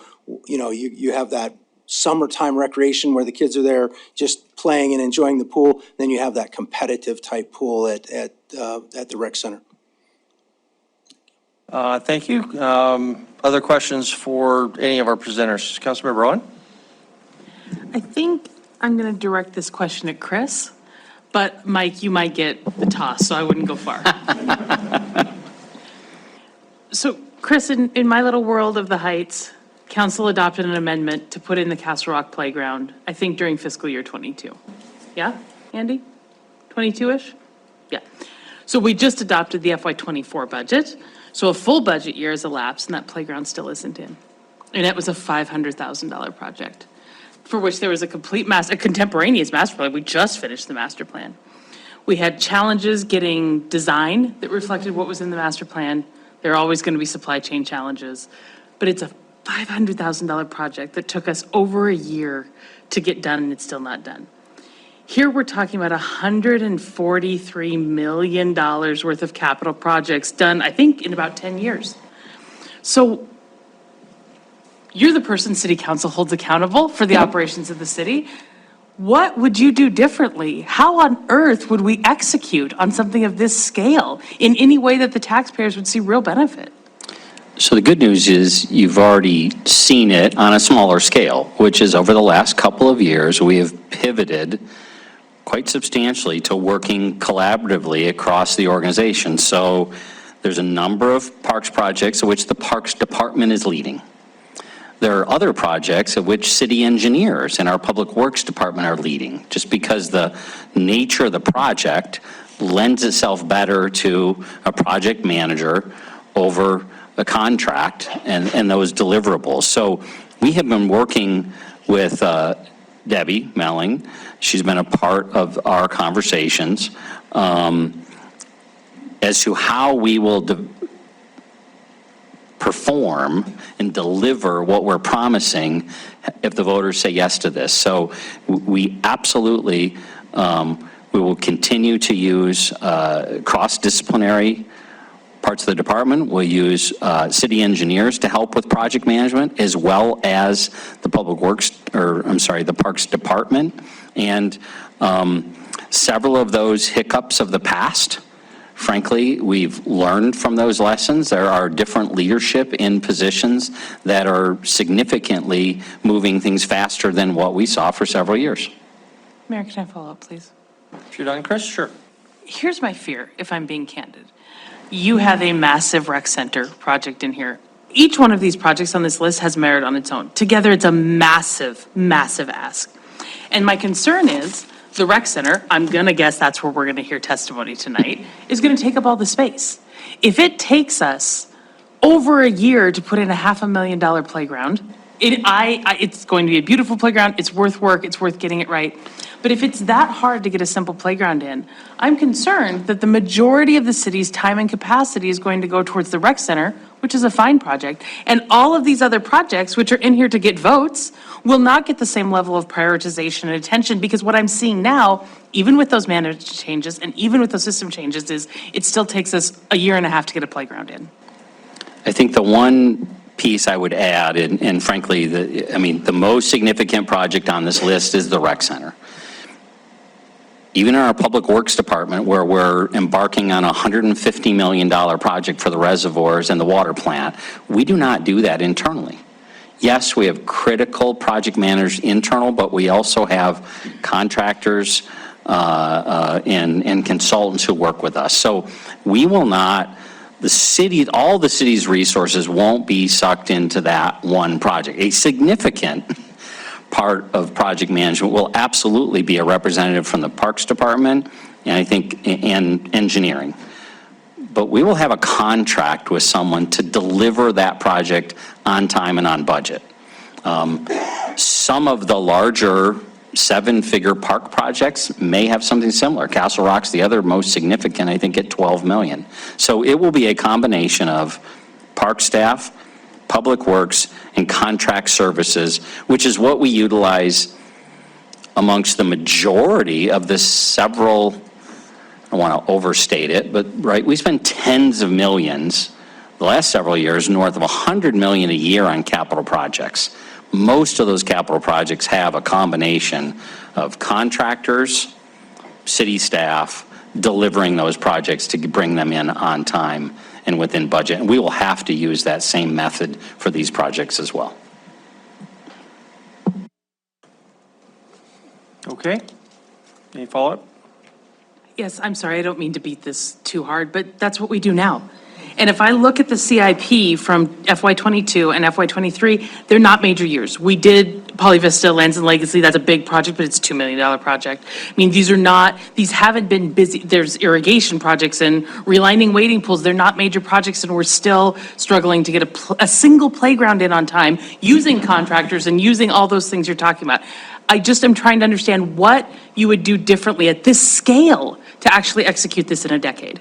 Sure, so I'll ask Director Pig if he wants to add anything. I think in fairness, as you know, we met up on the site here in the last 10 days. Part of what we're experiencing at Castle Rock were delays and mistakes, particularly on the slide, that cost us several weeks for that actually weeks, probably months, on that grand opening. So, Director Pig, anything you'd add? Yeah, I think part of the delay in that project, as we all know, wintertime is a terrible time for construction of playground projects. So that project was scheduled, and, they started the pods in the fall, but then the delay came, we got winter time, and then we're on into the next phase, and now they're actually doing the install. And, that contract, we are actually ahead of that contract, because that contract runs all the way to August, and so we're ahead. I agree, there was a delay in that. We had to complete the master plan, and then we had to pivot into a design phase, which took a while, because our designer, we missed the first time out. And so we had to go back to, get more community input so that we could get the playground design correct, the way the community wanted it. There was that hiccup in there that slowed that down and then drug us into these timelines. I do know that we now have a project manager that is very dedicated to getting projects done, and we will have a parks planner / project manager on board shortly, which it's 2 positions instead of 1, helping push these projects through also. Okay, thank you. Councilmember Tricky? Either one of you. So this project, so the outcome of this specific project that we're talking about right now, would you describe that as being an exception in terms of all the projects that the city does, or is it more the norm? Councilman Rodriguez, are we referencing Castle Rock Park or the Castle Rock? The one that Councilmember Owen was talking about. I don't want to understate that Castle Rock should have been something that we could deliver, within a time frame that was identified. We certainly saw changes in personnel in the organization and challenges with deliveries of things. And so in order to, that project with the scale of what is being presented is not out of the realm of what we can deliver on time and on budget. The $113 million rec center, that is of scale of the reservoirs and a water plant, of which is going to require a contract well-managed with Public Works. Debbie and I and Mike have had this conversation, but it can't be just let to them. We also have to have park, rec involvement in it every day in that project team. That is the real outlier of these numbers, is building a $100 million plus facility, and not, as Councilmember Owen I think is rightfully asking the question, how does that project not suck up all the resources? And it's going to have to be the same way that the reservoirs aren't keeping us from building roads and water pipes and sewer pipes and all the other projects that are going on each and every summer. That is the model that we will follow. Okay, thank you, Councilmember Purinton. Thank you. Chief, you again. Since public safety is our priority here in the city, so I'm going back to that. And I'm going back to Cottonwood Park. Do you have any calls at all to Cottonwood Park at this point? At which park? Cottonwood? No. Okay. So the budget is asking for a parking lot and a trail. I don't know if that includes lighting or not. You have a parking lot out in the middle of nowhere. What do you think, in your experience, is going to happen? At night, primarily. Certainly, council member, it'll attract people to gather. And historically, what we see is they start causing issues. If it's not supervised, if there's not a lot of people going around it or whatnot, again, if they can operate with impunity, they will, and then that's where we have the issues. So another question. I guess it's less than a mile away, and this is in my ward, so, I question this. Not a mile away, you have Yellowstone Family Park. Do you know off the top of your head how many calls you get to that, say in a week or a month or whatever? Do you get many calls? I'll put it that way. I'm personally not aware of any calls, sir. Okay, thank you. And I honestly don't know if there's lights there either, to tell you the truth, but it is right in the middle of a neighborhood, and it is on a busy road as well, 54th Street. Okay, so now I need to ask Mr. Pigg a question. Thank you, Chief. So, Mike, I'm going to go back to what Councilmember Boyette was talking about and press a little harder on this, because we do have, and I suppose Andy could probably tell us what the median income is in Yellowstone County in Billings. And it's my understanding, I'm just going to, maybe 60,000 a year, maybe? Okay, and so with that tax bill that I think you showed us at 2,700 or something like that. So it's going to add, whatever we do in this park levy, it's going to add to those folks. So when Councilmember Boyette is saying, where can we hone in on this?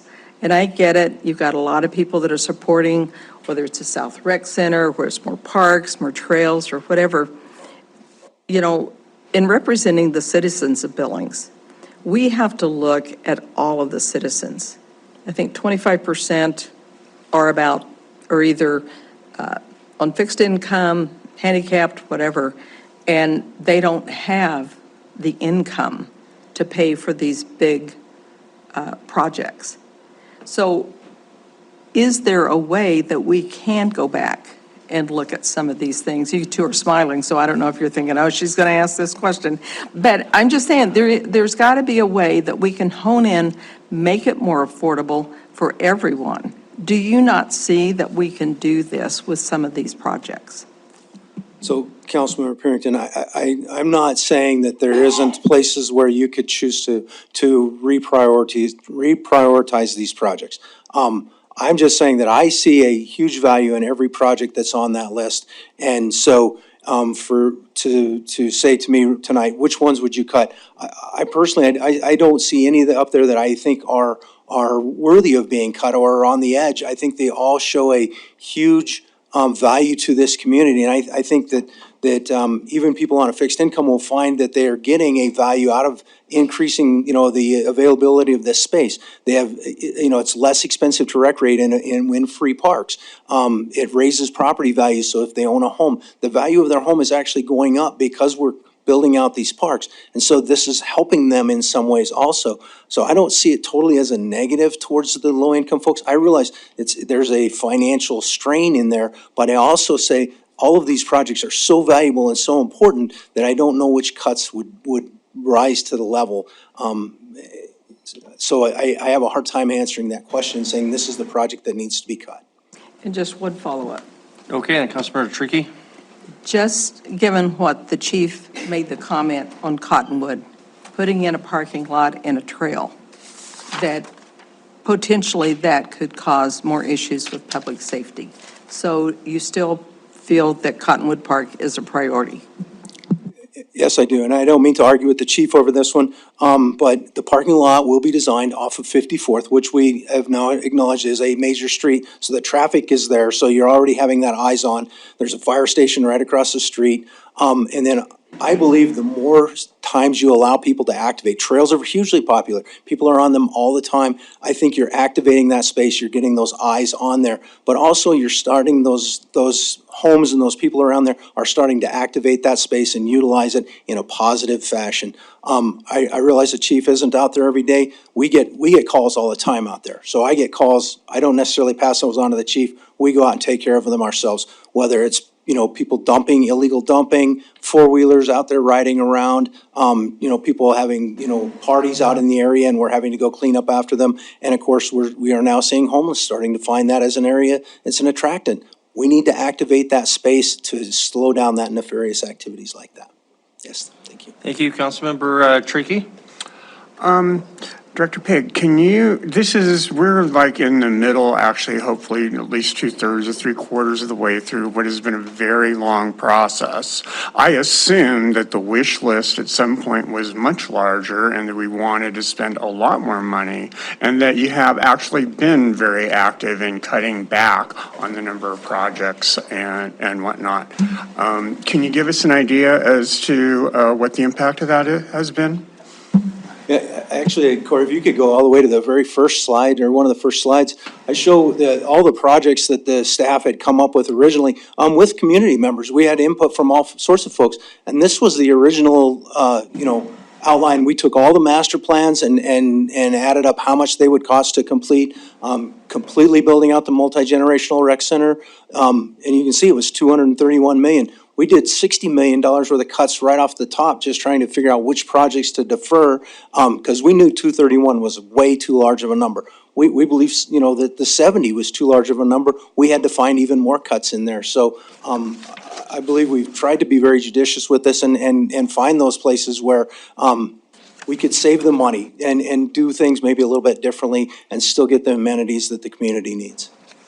And basically where we're at the point where any additional prioritizing is going to come from the council and not from staff in the community. That's what I would like to see, yes. Yeah, I think that is correct. When you look at the months of effort that's gone into this, and probably each and every one of us, I had a project over the last 10 days that I wanted to add back on, and we had other projects that got added back on and things that have come up. It really is to the point where, frankly, I think the majority of you need to decide. No one is saying we can't live without any of these things. But a lot of public engagement took place to get us to this point. Thank you. Okay.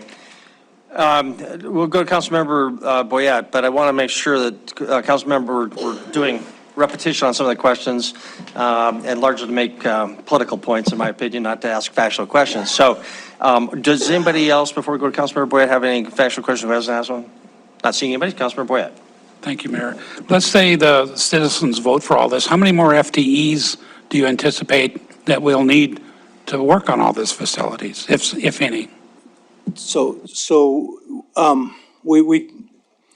There's a number of things that are factors into that. And so, but we're going to have to add FTEs in order to just maintain that much additional park space, that much additional trail space. I don't have those numbers in front of me directly. We had put together in another presentation the number of FTEs that we estimated that we were going to need. I didn't bring that data with me today. Sorry, Mike, yeah, you don't have the FTE count tonight, but can you talk a little bit about, these numbers for the operations slide didn't just come out of nowhere. They came from both comp plan, I think, recommendations, as well as your expertise in being in the department for many years. So can you just speak to that without, unfortunately, being able to answer, it's this many FTEs? Correct. And so how we got to these estimated numbers are, we through the comp plan had identified how many man hours it takes to maintain an acre of park, or how many man hours it takes to maintain a segment of trail, or how many man hours it takes to maintain a picnic shelter or a restroom. And so as we added an amenity on, like if we added acreage, we said, okay, it takes this many man hours to maintain that. And that's how we got to these numbers. So they weren't just dreamt up. There was actually some science that went behind it. It came out of the comp plan. So when the comp plan said that, for every acre of, every employee can maintain 27 acres of parkland, then if we added 27 acres, we added the value of another employee. And when I say employee, I don't necessarily mean FTE, seasonals. We rely heavily on a seasonal labor force, and so we actually bring our costs down because of that. Okay, Councilmember Roachus? Thank you, Mayor. Mike, just real quick, I see a $555,000 line item there for the rec center. Is that the operational deficit based on what the master plan for that rec center said? That is correct. So that is straight off of the master plan. Great, thank you. Okay. Council, I'd recommend that we take a break and then come back for public comment. So members of the public, thank you for your patience. We could have one or two of you make comments, but rather than doing that and then taking a break, let's just do this cleanly. Appreciate your patience. It is 7:31. We will come back a little before 7:40, so a little less than 9 minutes, and get on with public comment. Thank you for your patience.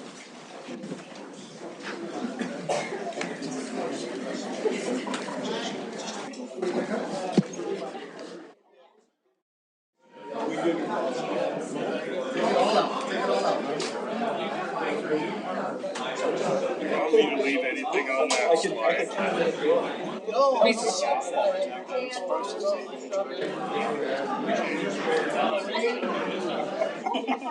Good point.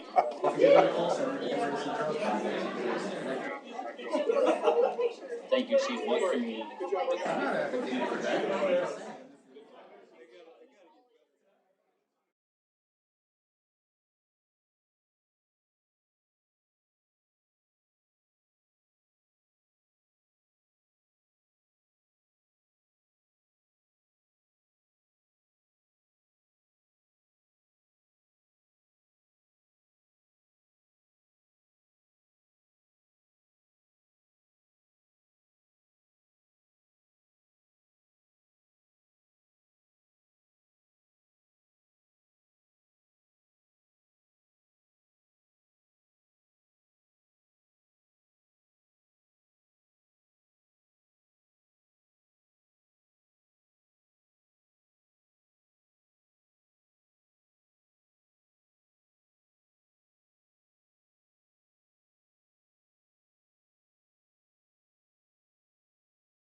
Yeah, okay. Good thing you're not up for reelection. Yeah. Okay, just kidding. Public comment, 3 minutes. Just ask that you tell us your name and your address, and do create a line so we know when we're wrapping up. I would ask members of the public to keep your comments concise, and there's no need to repeat at length anything that somebody else has said. Feel free to say ditto or something, but go ahead and create a line, and please introduce yourself. Good evening, Mayor and City Council. My name's Mike Mayotte. I reside at 123 Lewis Avenue. I'm here this evening at the invitation of Councilman Rupes, who said in his email to me, well, you're the guy that saved Amite Park Development Council. Come speak on the importance of funding parks, trails, and recreation. Holding a master's in sport management and exercise science, a soccer coach and a referee and the executive director of Amite Park, I see daily the positive impact sport and recreation has on our community, both in the social values it teaches and the economic impact it generates. The Victus advisors conducted an independent analysis of Yellowstone County sports tourism venues and sports marketing opportunities in 2017. One of the goals of the analysis was to recommend the type and locations for sports venue development in Yellowstone County. The analysis determined the need for an indoor sports center, 2-sheet ice arena, and a competitive swim center. I was a part of the initial working group that met to draw up the plans for such a center. Land adjacent to Amen Park, owned by the Popelka family, was purchased with Suburra funds for the rec center. However, that died due to the cost of such a facility and a lack of support. As a member of Suburra, I suggested that the board in October 2020 to utilize the Popelka property land as the home for School District 2 Sports Stadium. I brought the concept to partner with School District 2 to the city administrator, who was in favor of the concept. However, the School District 2 superintendent was not. I then brought the issue back for the rec center to the Suburra that we would lead the effort to get it built. A committee of Suburra board members were formed that started the process anew, which is where we have arrived at today. As you can see, I have been very instrumental in keeping sports venues moving forward in the city. My concerns have and still are the lack of leadership from the various groups that would use the facility. I have provided a concept to the city administrator for a sports authority that would encompass the various sports that would use the center and include the sports presently being enjoyed at Amen Park. I am concerned about the cost of the facility and the willingness of the community to take on the burden through property taxes. So we just saw 24% increase. That means my property taxes at 123 Lewis are going up $996. And then you're going to ask for a levy on top of that. That's huge. I am retired. I do have my own business on the side, but I am basically on a fixed income. So this is a big concern, how we're going to finance it. I've also been in contact with a minor league hockey franchise that would like to partner with a rec center with a 10-year lease and have handed them over to Suburra to work out the details. In conclusion, I am a strong supporter of sports and recreation in the city of Billings and look forward to the completion of the South Side Rec Center.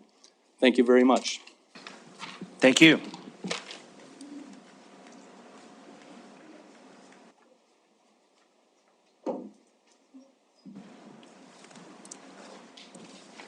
All right. Good evening, Honorable Mayor and council members. My name's Melissa Henderson. Many of you know me. I live at 210 Clark Avenue, and I'm here representing Riverstone Health. So I'm the director of the health promotion team in the health department, and we really focus on the social community aspects that contribute to our health. First, I'd like to just thank you for having this on the agenda. I think it's really innovative and potentially catalytic for our community. As a government employee, it's not appropriate for me to tell you how to vote and what to approve. It is appropriate, however, for me to inform you on the health benefits and the health needs within our community. First, the need. So according to the 2023 Yellowstone Community Health Needs Assessment, just 1 in 10 adults meet the physical activity guidelines of our community. My guess, as many of you don't know what that specifically is, it's just 150 minutes of activity per week. That's it. But we struggle to meet that goal. 1 in 2 adults consume much more screen time than they really should, and that's particularly high among our seniors. That was a big change from the pandemic. 1 in 3 experience activity limitations of some kind due to some physical, emotional, or mental challenge, and that's much higher than the nation. 1 in 5 experience high-impact chronic pain, which further inhibits their ability to engage in the community. And then 1 in 10 are socially isolated.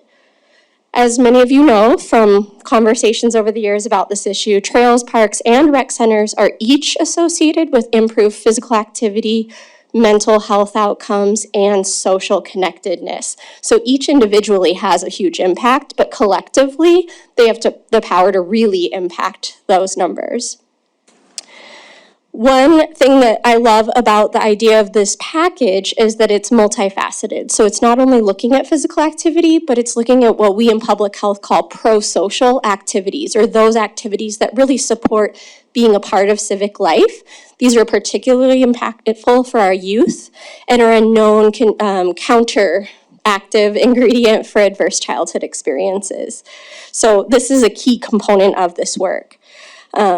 Really where they can engage in a positive, safe play space are proven protective factors. It builds up their resilience, or as my supervisor calls it, their bubble wrap against adversity.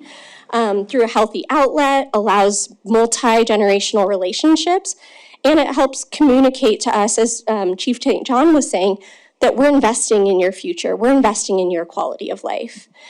That reduced stress, reduces their use of substances, crime, peer pressure, all of that. This isn't new information, but this bond is new. And so part of the reason to support this bond now is that the connectivity issue is key. We heard in our 2014 needs assessment that it's great to have facilities, but if I have to load up my car to get to them, it's a moot point. And so really looking at those trails as a connectivity piece. I just want to say one quick thing on the rec center before my time is up. The argument for the rec center is that for many of us, 9 months out of the year, we can't recreate outdoors. We're having extreme cold, extreme heat, and the wildfire smoke is really impacting us. I'm one of 16% of county residents with asthma. I can't recreate outdoors as much as I would like to.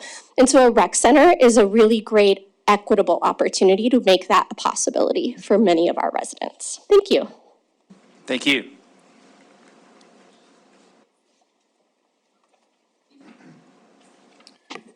Mayor Cole, Council, Tom McLean, 2702 Montana Avenue, Unit 305. Currently the chair of the Parks, Recreation, and Cemetery Board. The proposal you're considering tonight is the result of a lot of effort and thought over the past several years from dozens of dedicated community members and a variety of organizations and backgrounds. I want to thank Rick DeVore for starting this. I want to thank Tom Rupsis for being our champion and leading the way, and all the city council people, all the city staff, and all the community members and community organizations who've given so much of their time and effort to this cause. I urge you to I urge your support to direct the city staff to finalize this bond proposal with your input, and I hope that you will all vote on at your July 10th meeting to place it on the November ballot and give the people of Billings the opportunity to invest in their community. The opportunity to invest in all the aspects of their community that new parks and trails will positively influence. Quality of life, health, public safety, as Chief St. John said, economic strength and resilience, workforce attraction to keep our businesses humming, and a sense of community and neighborhood pride, and also tourism, just to name a few. As Councilmember Rupsis points out, getting this measure on the ballot is the first of a three-step process, with the second step being getting the bond passed in November, and the third step, implementing all that it promises. But it all starts here, and it starts with you, so I hope you'll vote, or hope you'll give the support to the staff to bring this to you at your July 10th meeting for a vote to put it on the ballot. Thank you. Thank you.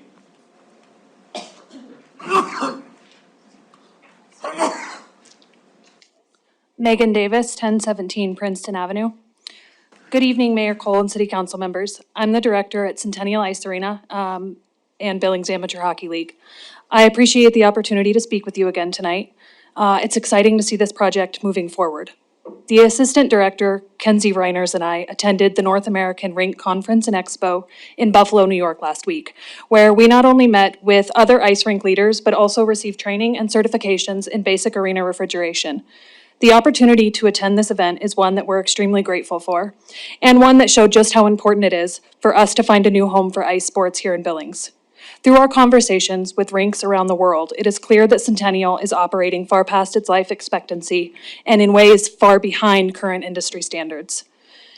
In working closely with other rinks in the state, it is apparent just how quickly programs in Montana are growing, and it's disheartening to know that growth like that is unlikely here in Billings due to the facility we currently operate out of. As I've shared before, our building is old and outdated, and room to expand programming is virtually non-existent in our one-sheet facility. A two-sheet facility would allow for more public access through increased public skate times and more daytime availability for local school groups. Our board of directors and our staff have spent a great deal of time over the last 12 months restructuring our organization in a way that benefits the entire ICE community. The unity, dedication, and passion our leaders and our users have is one that inspires us to keep pushing ahead in hopes that a new facility will make it possible to bring the greatness of ice sports to even more individuals in our community. Which is why all of our user groups, including youth hockey, adult hockey, figure skating, curling, and Learn to Skate, are in support of this new facility and are willing and eager to play a role in its success. If a two-sheet facility were to be built here in Billings, the BAHL does not see the need for Centennial Ice Arena to remain operational. Therefore, we would likely shut the doors, transfer all programming, contribute all useful assets such as our ice resurfacer, scoreboard, and other equipment, then liquidate all other assets and use the funds to contribute to the new facility. We also bring a trained and knowledgeable staff and board of directors to help make the transition as smooth as possible. Additionally, the BAHL is willing to exhaust all fundraising efforts and contribute to the financial expenditures that this facility will have. While we can't say with certainty exactly what that dollar amount would be, we are dedicated to making our best efforts in raising additional funds to aid in this project. In closing, if a facility that includes 2 sheets of ice were to become a reality here in Billings, the BAHL is committed to shutting down operations at Centennial, liquidating assets, and fundraising to make financial contributions, along with transferring all programming and experienced staff to the new facility. Thank you for your time. We look forward to seeing a facility that includes 2 sheets of ice on the ballot in November. Thank you very much, and thank you for that commitment.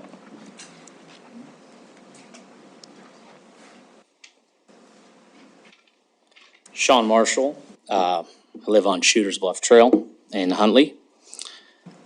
Council members and Mayor Cole, my name is Sean Marshall, and I'm the head swim coach for the Billings Aquatic Club, which has been in the community for over 40 years, and also the West High School Golden Bears. I'm the main representative for aquatics, as I've been involved in aquatics all my life, from lessons to competitive swim to masters and adult swim. I understand what everyone else is pledging to put forth for this project to get it on the ballot and put, as the mayor has said, skin in the game. However, we are a nonprofit USA Swimming team that rents from 4 different facilities throughout the year and maintains a 175 plus membership base with a high level achieving state championship winning team. What I can commit to you is at multiple levels, our team's unwavering support and the guaranteed ability to support this program and this facility and sustainable financial success for the city due to our infrastructure and experience. The BAC team commitment. BAC will put its full team and full-time coaching staff into this facility for continuous usage on a multi-year contract. Average team numbers currently are 175 year-round swimmers, but are constricted due to the Rockies' capacity limit of 49, as well as MSUB pool capacity limit due to lane space during the high school season.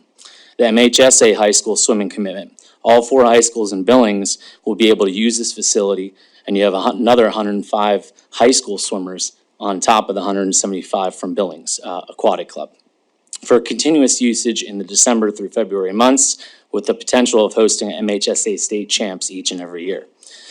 As far as assets, we have $70,000 in equipment assets commitment, which would be our full Colorado Timing Systems meet hosting package, including touchpads, starting system, computer console, 6-lane scoreboard, event header on the scoreboard, meet networking computers, networking printers, full live streaming capabilities, TV monitors, as well as other meet management software and other various needed necessities to run competitions. The facility surcharge commitment, which our team would impose on each incoming team that would come in. BAC hosts 6 meets throughout a year on a minimum. That's 400 athletes per meet that would come in. You would charge each swimmer a $25 facility charge, which would go back to the city. On 400, and just, that's a low number on that. I think on the projections on the master plan, it would be even higher. But it would be 10,000 per meet minimum, 60,000 per year minimum for a 20-year commitment of 1.2 million to the city. Meet entrance fee commitment. Meet hosting, we host 10 meets throughout the year. As I said earlier, 6 USA swimming meets, but then you have 4 MHSA meets on top of that. Each person that comes in as a spectator, you have a $5 surcharge for them to come in, and that's roughly 500 spectators per meet. I just got like 20 more seconds, sorry. And it'd be 2,500 per meet, 25,000 per year minimum for a 20-year commitment of 500,000 for the city. So a total of 1.7 million. The last and not least, both myself and our head age group coach, my wife, Coach Jessica Marshall, have worked as pool managers for Parks and Rec, as well as pool operators and lesson instructors and lesson managers all across the country. Swimming is my family's life and is our passion. I can't come to you with millions of dollars, but I can come to you with my hard-earned experience and successful resumes of my wife and I. And we will both throw ourselves into programming and operation of this facility the absolute best it can be. Thank you. Thank you, Sean. Thank you for that commitment. Also, your comments would be very helpful, I think, if we had in writing. So if you could maybe put those numbers in an email to the council and administration, I'm sure we'd find that very valuable. Thank you. Colonel. Mayor and council, thank you for allowing us to speak again. I am the new vice president of the BAC board, and I wanted to talk to you about the board's commitment to this facility. As a 501c3 tax exempt organization, there's not much we can do, but we will pledge to put our hard-earned time and effort into putting grants forward to advance and improve our community and our community's opportunity in aquatics. We've done that recently with getting new blocks installed at MSUB, and I've spent multiple hours researching the different variety of grants from national swimming organizations, recreation grant programs, community involvement and improvement grants, things that 501(c)(3)s can apply for and partner with local communities. We will promise to put in for each of those grants as many as we can, with the goal of having at least one grant granted per year. Every other year, if we get something along those lines, that could be upwards of about $500,000 over a 20-year time frame. Our goal is to constantly improve our aquatics community, but our goal is also to constantly improve our kids. I have children that do multiple sports. They can't do that very easily throughout the year here because 9 months out of the year, they just don't have the facilities and the space to do it. That's why our entire board is committed to not just writing grants and trying to advance our community, but also in advertising to get this bill passed. We will put every ounce and every time that we can between now and November 7th to try and actually get this thing to pass on this board. I can't dedicate money to you, but I can dedicate time. And as a retired member, I have a lot of it. So I promise to do that for you. Thank you. Thank you.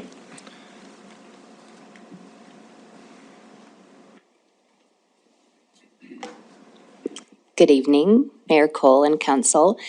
My name is Julie Seedhouse. I am the Chair of the Board of Directors for the Billings Chamber of Commerce, which is located at 815 South 27th Street, and I also live at 104 North Broadway, number 308. The Billings Chamber is committed to fostering a strong economy and a high quality of life for the people of Billings, which is why we wholeheartedly support the bond initiative, and we are especially excited about the prospect of building the recreation center. This would be a tremendous asset for our community that will provide Billings with amenities, Billings and our region actually, with amenities that we just currently don't have. I believe very firmly that if this bond passes, it will increase the quality of life for current Billings residents by providing a myriad of recreational opportunities.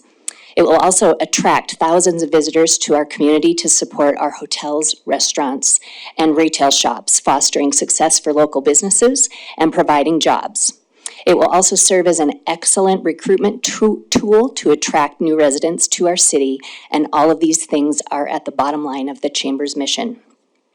This is why the Billings Chamber and Visit Billings are absolutely committed to being part of both the Vote Yes campaign for this bond and the fundraising effort to ensure that the business community chips in to offset the cost to local taxpayers. We already have enthusiastic support both as voters and as financial contributors to the bond effort from First Interstate Bank, Mike Nelson and the Northern Hotel, the Underreiner family, who you heard from earlier tonight, Edwards Law and the Edwards family, and my husband, Sean Seedhouse, and myself. And that's just the beginning of the list. I have agreed to serve as the chair of the Political Action Committee that will guide the campaign and the fundraising efforts, and we've gathered an incredible group of wholly committed Billings leaders to help us get this done. We're so excited to see this project move forward, and I'd like to just real quickly recognize the incredible people who have been part of the effort to get us to this point.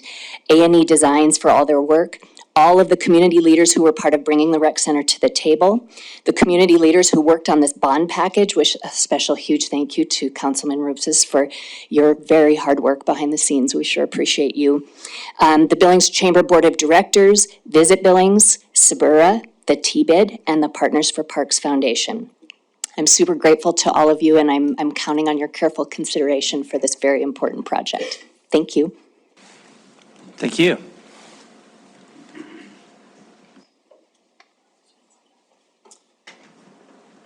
Good evening, Mayor, Council. I'd like to thank you for letting me speak on this tonight. I wanted to...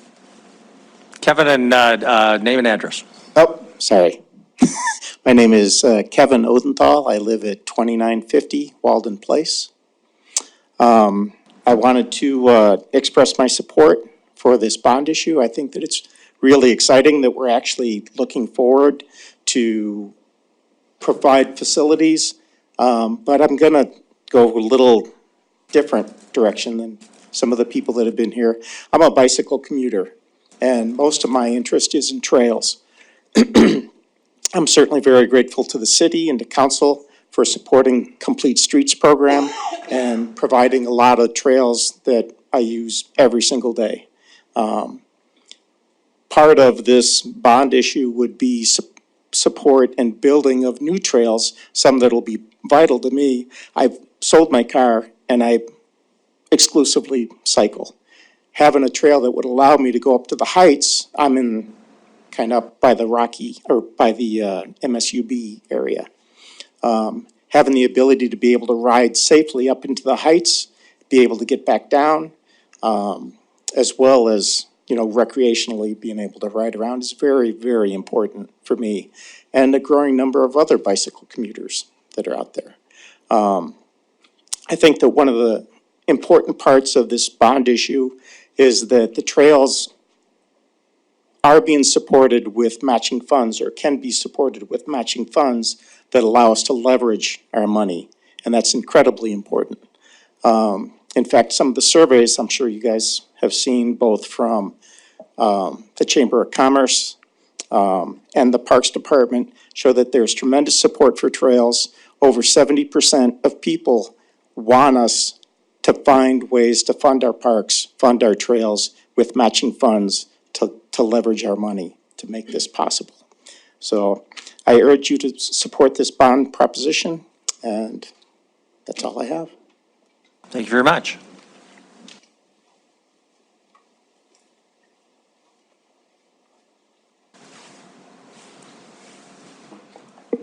Mayor, councilmen, council people, my name's Joe Womack. I'm a resident of Billings. I've lived here for over 35 years with my wife, raised my family here.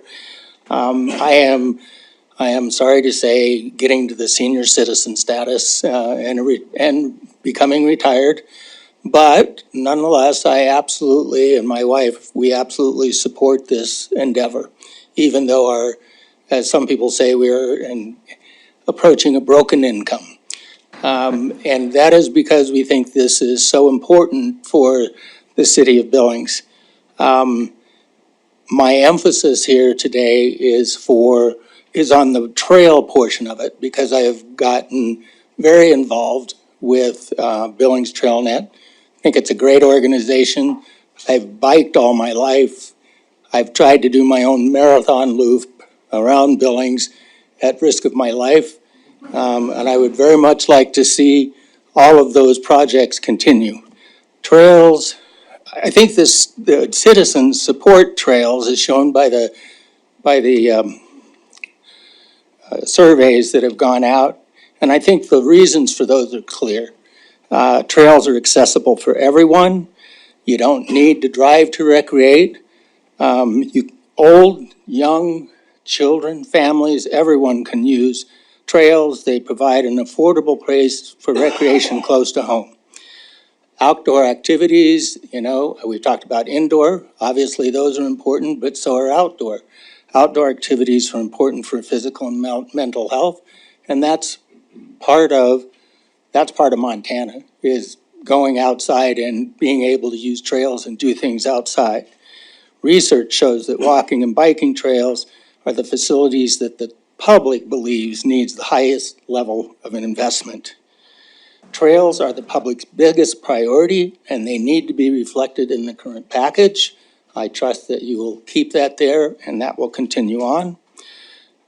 Voters are adults who are a large population of trail system users, but they're not only individuals. They're family members who want places to train their children. They want safe routes to their schools, and trails provide that.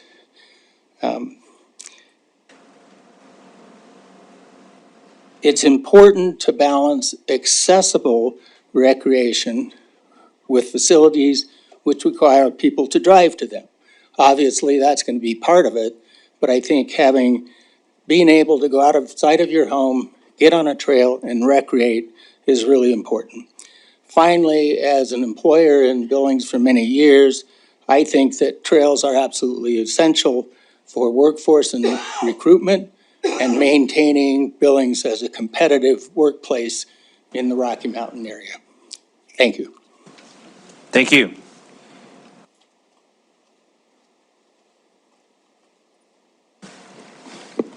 Good evening, Mayor and Council. My name is Jamie Clark. My address is 107 33rd Street West. I am the chair of the Partners for Parks Foundation. I'm the vice chair of the City Park Board, and I've been a resident of Billings and a real estate agent serving our community for over 16 years. I've also participated in committees, including the rec center and park funding issues. So I've been involved in a lot of this stuff over the last year or two. First, I would like to speak on behalf of Partners for Parks Foundation. The mission of the foundation is to enhance our community by funding and promoting exceptional public parks and recreational opportunities. If a bond passes, and we hope it does, Partners for Parks is pledging to provide $25,000 a year for recreation scholarships to help offset costs for lower income users. With the proposed list of park developments and the rec center, there will be a lot more recreational programs throughout the city, and we want to make sure the programs and facilities are accessible for all. Next, I would like to comment overall on the awesome job that the Parks and Rec Department does. I'm in my third year on the Parks Board, and at each meeting I learn of new and additional things the department oversees, maintains, and problem solves. To anyone in the public that hasn't read the annual report, I highly recommend taking a look at what they do each year. While adding several significant development projects and a rec center would greatly increase the responsibilities of the Parks and Rec Department, it is met with enthusiasm. Thank you, Mike, Corey, Cole, and Brandon. Lastly, I would like to speak on my personal opinions as a West End and Ward 5 resident. I personally support all the potential bond projects, including the rec center. And I'd like to state that I actually don't have children, so I'm a park user myself, and with the people that I've worked with over the years, I just know how important parks are. Having completed parks and a new park development in growing areas benefits everyone. Parks contribute to health, safety, and overall quality of life for city residents. Open space and outdoor opportunities are some of the top reasons people choose to relocate to or stay in Montana. We have nice and well-maintained parks in Billings, but we have several parks that have remained underdeveloped according to their master plans for decades. It is time we finish what we started. It makes me a little nervous to have all the parks and trail projects tied to the rec center in a vote, but hopefully voters will see the positive impact of all these potential amenities.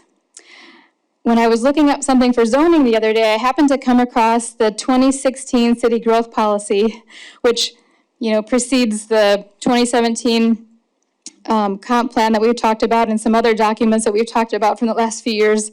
So going back to 2016, there was a couple key components, and I think that that's still the adopted growth policy, but there's a couple key components relevant to this topic.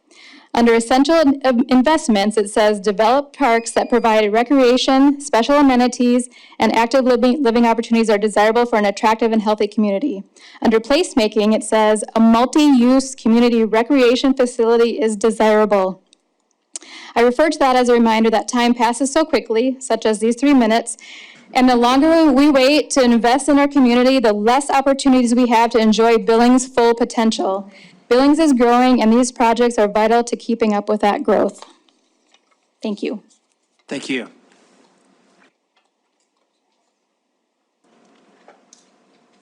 Good evening, Mayor, Council. My name is Rick DeVore. You all know me at 2614 Park Ridge Lane North. I am a resident of Ward 4.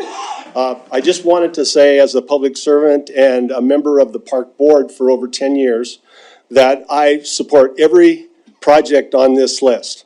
Maybe some a little bit more than others, but we need this thing done in its entirety, and we need to figure out a way to make sure that all of our young voters in this community get registered to vote and to be informed of how much benefit all of these projects are going to provide to them and their families throughout the years.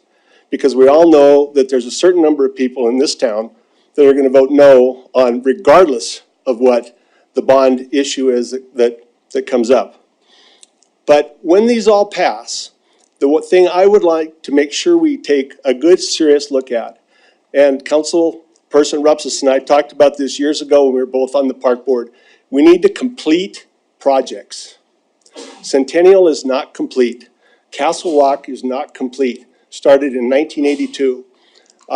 It's still not done. We need to take this money, and they're the first parks that deserve this money if it gets passed. Centennial's the same way. Centennial Park was actually given to the city in the 50s with nothing done in that park for many years until Little League Baseball started putting fields in the north part of the park. Then, and I'm sure you know, I'm involved with Little League Baseball. We built Musburger Field, and then we got money that the council gave us to complete the beautiful new dog park and the rest of the park. So I'm all in favor of this. I'll do anything I can do to help get this passed. And I want to congratulate you guys all on the great job you did to put this package together. Thank you. Thank you. Next.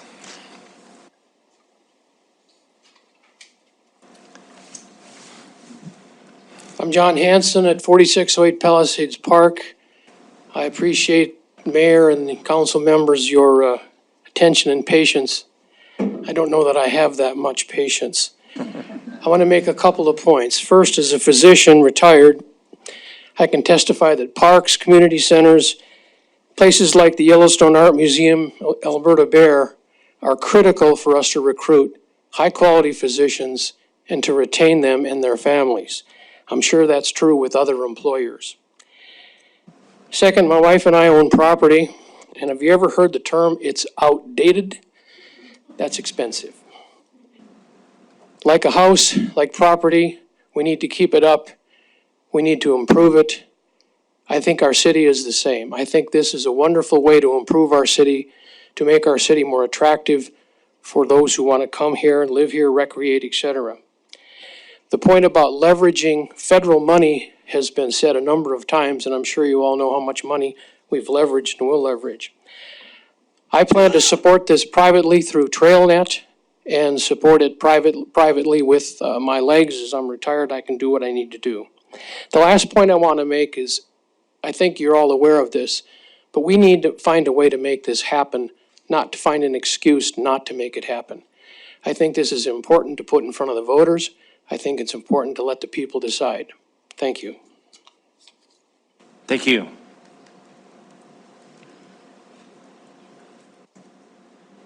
Hi, good evening, Mayor, Council. I'm John Brewer with the President of the Chamber of Commerce, 815 South 27th Street.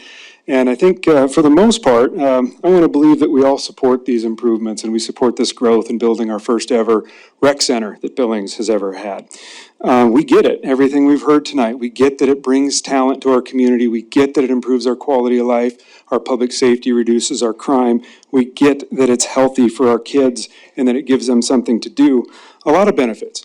So I guess why are we here? It's tackling that barrier, which is of course the impact to our homeowners, right? So our focus at the Billings Chamber of Commerce will be on reducing that impact to property taxes, both residential as well as the business taxes. We're going to do this by seeking private investment from businesses interested in financially supporting this bond package. You heard some of that from Julie Seedhouse and from others, including our friends that involved in ICE and aquatics, and everybody's willing to roll up their sleeves and make this happen. But I guess let's put some real numbers to some of those things too. Our goal is going to be to raise commitments of at least $6 million in private funding, $6 million in grants, all before the bond vote. Additionally, through a Victus Sports study, we believe we can raise $10 million in advertising and naming rights revenue following a positive vote in November.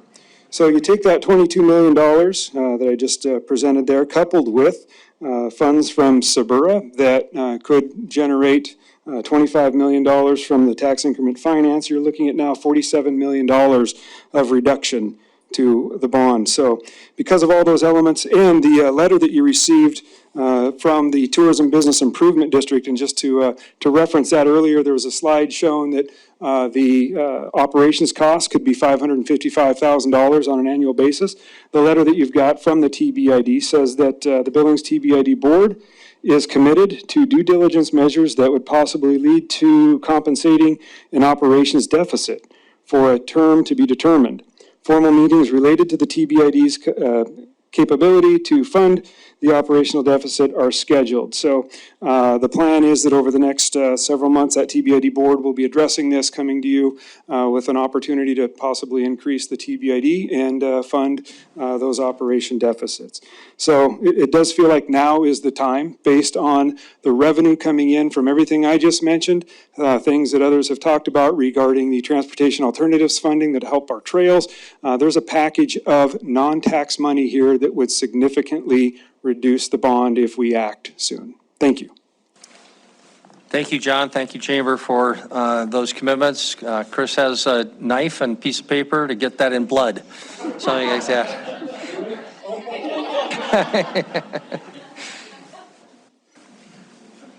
Hello, Mayor and Council. My name is Christy Drake. I reside at 2950 Walden Place, and I'm also the Executive Director of Billings TrailNet and also on the Bicycle Pedestrian Advisory Committee. The parks and trails proposed in this package touch all areas of our community, from the Heights to the South Side to downtown to the West End. And they make really important connections to things that we already have. One of the most demanded features that I get phone calls for is signage of our trail system. And for both residents and tourists, they're always asking where, we need to know where the next trail is and how far it is to the next place and how to get to another place. Lillian Avenue to Colson Park would provide much needed access from downtown and the south side to Colson Park. And with the Colson Park improvement, it just makes sense. It's eligible for TA funding. The 25th Street Bridge would also provide safety for everyone. That has already $500,000 from TIF committed, and it's eligible for $500,000 from a transit grant and then TA funding. The culvert under Highway 3, I don't even need to tell you, is so critical to get from the inner belt loop down the Stagecoach Trail. And then the Yellow Jacket Trail also provides important connection from downtown to the Skyline Trail and the Heights. And it's also eligible for funding from TA. Billings TrailNet has committed to providing $425,000 for matching funds because the trail the TA funding would also require match, and we, while we have given $760,000 toward trail projects in the past, we are committed to also raising that money, and I think that it would be pretty easy to raise money for several of these trails, especially the Yellow Jacket Trail, because we have a lot of people that demand that as well. And lastly, I used to be in substance abuse prevention, and I remembered that really trails, trails actually provide neighborhood attachment. And that is one of the things that I remembered keenly about kids and substance abuse prevention, that, where does it, I have that, it just, they provide a place for neighbors to connect, and it's important to build connections with our community members. When kids don't feel like they're part of a community and they don't know their neighbors, that's one of the big risk factors. So I have the all the research and all of that, the points that I'm making all here for you. So if I can hand you those things or give that to Chris Kukulski, I will be on my way. Thank you. And thank you. That's it. Next.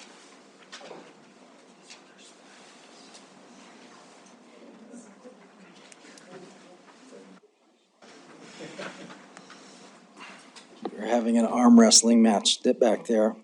Council, Steve Arviskow, Executive Director for Big Sky Economic Development. Some facts first. Our median household income in Yellowstone County is about $65,000, a little bit higher actually than Missoula. And just for the record, based on the time you spend in city council, you're already about 15 hours behind your 150 minutes of physical activity every week. And the longer the hearing takes, the bigger that deficit goes. It has been my absolute pleasure to spend time with many of you over the course of the last year.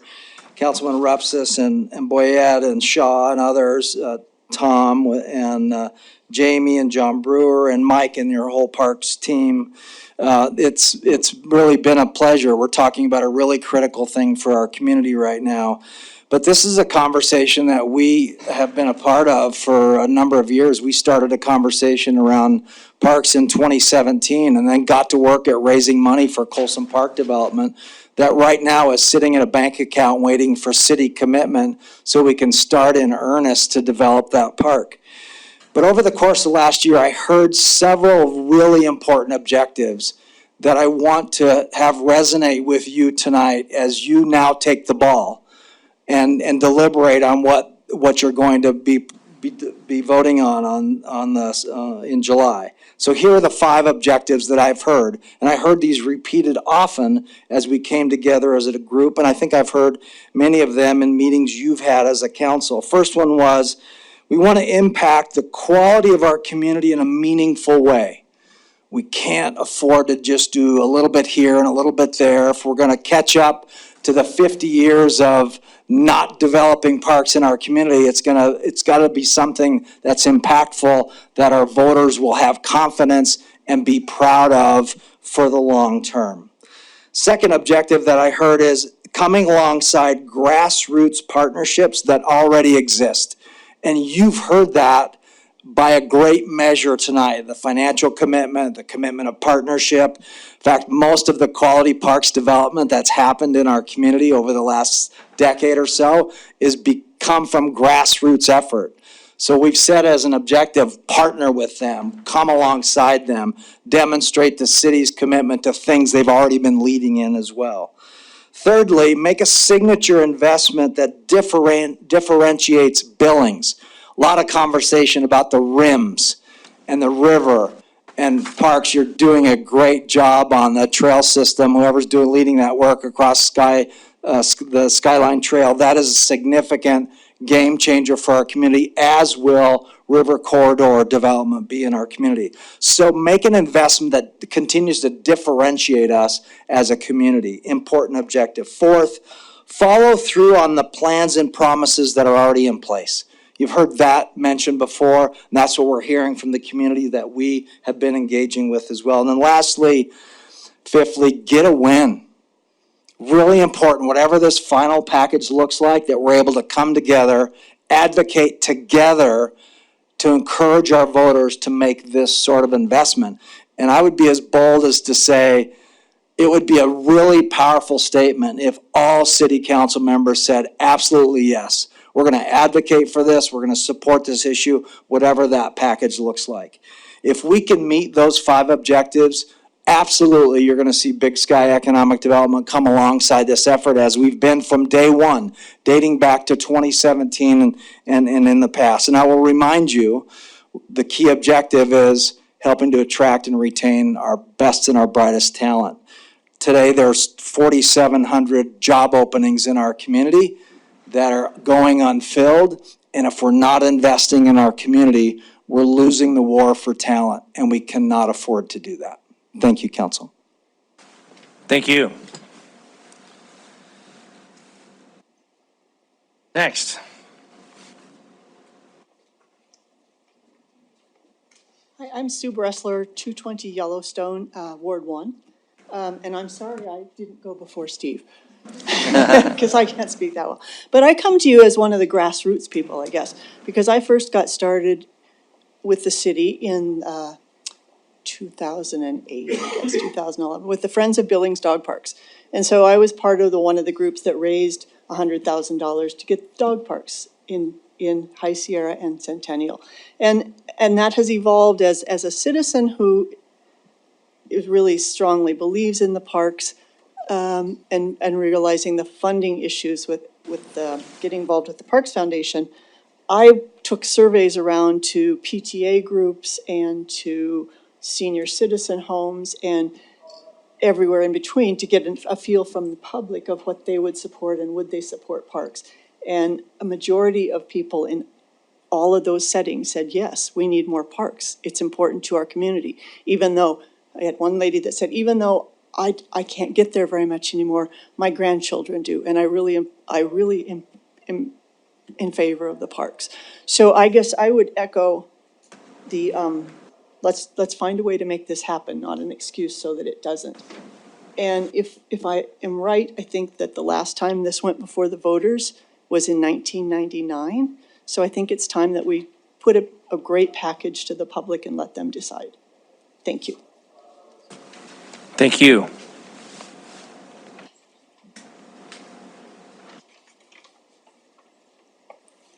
Good evening, Mayor and council members. And I have a special thank you to Tom for putting this package together, and something we've had a lot of compromise, a lot of meetings to get where we are, and a lot of effort from the council and our committee members, our core committee, our executive committee. I really want to thank all of you. I'd like to thank everybody here tonight that came in and said some positive comments about this bond issue, including parks, trails, and the multi-generational recreation center. As Mayor Cole said, don't repeat everything anybody said, so I'm going to keep it short, and being towards the end, I can do that. But I just wanted to let everybody know that our Suburban Board is unanimous in support of this bond issue, and we'll do anything we can to help it get passed, and we'll do anything we can to make it successful. And I would like positive consideration from the council to get this on the ballot and let the people vote on it and see where it goes. But we're all in favor of it. Very good, thank you. Oh, Dick, can you give us your name unless it's changed since? What's that? Give us your name and address. Oh, I'm sorry, I'm Dick Zier, I'm president of Suburra, and I live at 3039 Golden Acres Drive. Very good, thank you. Anybody else? Anybody else? There's no one online, I believe. No one else is coming forward. So we'll close the public comment period. Thank you very much, members of the public, for your efforts and your thoughts and your comments. So, Council, back to you. Just a reminder, although we do not take formal action, staff has requested a vote on whether to proceed to the July 10th meeting to put this in the form of a resolution to adopt for bond approval. They don't want to do that, go to all that effort if there's not support from the council in some form. So Councilmember Owen. Mayor, I just had neglected to ask a question earlier, and I was wondering if I could do that now. Please. Thank you. Chris, I'm going to ask you, and you can toss this to whoever you like. One of the things that we worked really hard, well, that this council worked on before my time on the public safety mill levy, was doing the CPSM studies in advance, making sure that we had, before we asked the public for money, we did as much as we could internally. And during one of our budget committee hearings, I asked the same question to the Parks Department. In the 2017 comp plan, there are a number of operational improvements that are recommended in there. And I asked how many had been implemented, and I didn't get an answer for that. So I'd like an answer for that. I'd like to know what has happened since the 2017 comp plan to improve operations. And I want to direct your attention specifically to two. I'll note that one of those recommendations is disposition of unused land, which I think council has pressed and probably isn't getting a lot of attention. But there are two.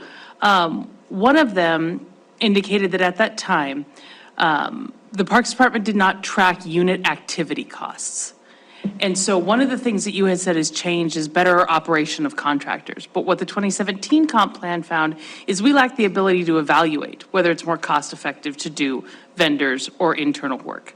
And the next is a finding that for every 8-hour workday per person, only 4.6 of those hours are spent doing actual work in the field. The rest is travel time. And you know, I've been frustrated with the lack of comprehensive planning for remote work sites, but we're talking about people who are working slightly, doing actual operations and maintenance slightly more than half of a day. So have we made improvements in operations and efficiency since 2017 so that we can go to the public with confidence and say, you know what, we can execute on this because we had a study and we've worked to improve some of those things. Can we do the same thing that we did for the public safety levy? So Councilmember Owen, Mayor and Council, as you point out, the 2017 comp plan is somewhat equivalent to the CPSM. There's big spread between them. The CPSM was very crystal clear, 103 and 30 some recommendations on efficiency. That's what the study was for. I'm going to, I see Director Pig stepped up. I want to make sure what we do is give you the information we have, as well as then to report back to you in writing of the things rather than just kind of go from the cuff here tonight as to where we're at. But Director Pig, can you offer some things before we provide that in writing? Yes, thanks, Chris, and thanks, Councilmember Owen. So I have actually prepared answers to all of those questions, and so I don't have them with me tonight. I will get that copy to you. To answer at least our efficiency one that you're questioning, you're asking, we have done a large number of things since 2017 to improve that efficiency. I'll give you a prime example. We used to drive our mowers to every park. We would drive them all the way from our West End shop all the way to Ironwood. Takes hours to do that because it's a slow-moving vehicle. We now trailer everything that we have. So we trailer from the West End shop all the way out to Ironwood, unload, mow, load back on that trailer, move on to the next location. Does two things, speeds up that. Also, the wear and tear on those mowers is way less. So there's one example of how we're constantly looking to improve our efficiencies. Another efficiency that we're working on and we continue to work on is our irrigation controllers. So we're doing the IQ controllers, which are a central control system. So no longer do we have to drive to the parks to make all of our irrigation adjustments. We can do it in an office. We can do it on a cell phone. So we're constantly looking at technology, ways in technology we can upgrade our efficiency. And we are currently working to implement CityWorks, and so that we can track those efficiencies a lot better and we can bring you that data. We don't have that at capacity right now, but we're working on that, so we'll be able to bring better data to you. Okay, thank you very much. Councilmember Boyette, Councilmember Shaw? I had a couple of questions for Andy, if that's possible. Andy, we keep talking about the median taxpayer. What is a median price of a home? What will that, your guesstimate? I believe it's right around 300. Our estimate was, I want to say 270, but I think it's probably going to be a little bit higher, closer to 300. 300. Okay, so the second question, Mayor. Go ahead. Right now, you're estimating $161.66 for a median house. The chamber said that they're going to come up with some money. How will that, what's the mechanics of that? How does that affect, instead of me paying 160, 166, what happens? Yeah, so Mayor, Councilmember Boyette, we had a similar Similar setup with the library. I think it's probably the most relevant recent example where the Library Foundation went and solicited donations and then gave a check to the city. I believe it's $300,000 per year for 10 years. And what that does is it just means we have to levy $300,000 less per year in property taxes. So whatever that debt service is, the donations will come in and we will generate less of it with tax revenue and then use the combination of tax revenue and donations to make the debt payment each year. So depending on how much we receive in annual donations, we would be able to tell you what that reduction would be, but at this point, I don't know what that is. Does that answer your question? Mayor. So how will we know that? Will something be presented to the council so we can tell the taxpayers, by the way, you're not paying 161, you're paying 150 or whatever it may be? Yeah, certainly I would imagine that any pledges or donations that would come along with these projects would come to council. Right now, you have a policy that I believe any donation over $500 comes to you for acceptance, so you'd see it there. But then again, each year at the budget, you would see it there as well, where we would say, this project we think is, it's $1 million a year for debt, but we're getting, $200,000 from this donation. It would be part of that budget process every year. Yep. Okay, thank you. Councilmember Purinton, did you have your hand up? Councilmember Shaw, I apologize. That's all right. I'm ready to make a motion to direct staff to move forward with this package, but I want to defer to Councilmember Rupsis if he would like to do it. Okay, then I make a motion to, what's the mechanics of this for a work session? Make a motion to direct staff to move forward with the package as presented and bring it back to us with a resolution for our July 10th meeting. Okay, second, Councilmember Rupsis, or did your, Councilmember Gulick has a second. Okay, so the motion is to move forward consistent with the recommendation in your staff report for the July 10 meeting. Discussion now on that motion. Councilmember Shaw? Yeah, I'd like to speak to the motion. I was trying to think about how to do this because it seems weird to call it a council member, but I just want to really say thank you to Councilmember Rupsis for leading us on this journey. That it has been really, I think, a positive experience for our community. We've brought a lot of different groups have come together. I know I've been at many work session meetings. I know many other council members have, but I don't think we would be sitting here with a package that looks like this without your leadership. And so I want to really say thank you for that. I really appreciate it. For our community, I like this package. I like that it touches all parts of our community. I like that everyone is going to be able to point to something in their nearby vicinity and say, I was a part of voting to make that happen. I think the rec center is, obviously a significant piece of it, but we have people in our community that might not use that as much as they would some of these other parks that are closer to their house. So that's why I like that it kind of is comprehensive in terms of we're fixing up things that, like South Pool, which is the one I always talk about, but it's in such terrible shape. We're finishing some of the projects that we promised, or at least the community felt like we promised to complete years and years ago. And so I wouldn't suggest cutting anything from this. I think this is a very strong package, and I would echo what Steve Arviskow said, that if we could get all council members to support this going forward, I think that would send a very strong message to the community. Thanks. Thank you very much. So we do have a motion on the floor. Other comments? Councilmember Purinton. Discussion, I guess. So, thank you. So, Andy, I just want to clarify what you were telling Councilmember Boyette. So, with these projected donations, commitments from the various entities that said we're on board, those cannot be used in advance to bring that number down beforehand. So how do you go back and maybe in 2 years, it's going to be at 141? How do you assess those year to year if? Yep. Okay, I'll shut it and let you answer. Sorry, Mayor, Councilmember Purinton. So the way that process works is you ask for the authority to borrow 100% of the project, because generally, when you see these large donations, they come in the form of a commitment, not writing a check day one. So they say, I commit to, $1 million, $100,000 a year, until that million's paid. And so while you'll end up borrowing the entire amount initially, but then the source of repayment, which is property taxes, is less because you're using that donation each year to combine with the property taxes to make that payment. Okay. And that's how you end up reducing it overall. You borrow it all up front, though.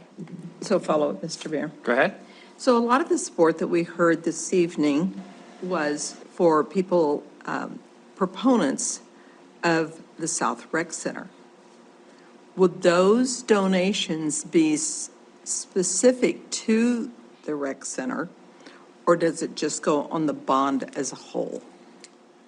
Councilmember Purinton, I would say generally that the donor would very likely tie it to a specific project would be how I'd imagine it. But certainly somebody could, donate just to offset the debt for the entire project if they wanted. But I would imagine that's not likely to be the case. Okay. And one last question, Go ahead. Mr. Mayor. Sean and Megan, you both brought up points of assets from what you currently have. And I don't know who to address this question to, but with the ice and aquatics, if they have physical assets, timers, whatever else you mentioned in each of your certain part of the rec center, are those able to be used? Because this is a new facility. I suppose some of your equipment isn't brand new. Is that going to actually add or take away some of the pricing? I don't know if those are called soft costs or not.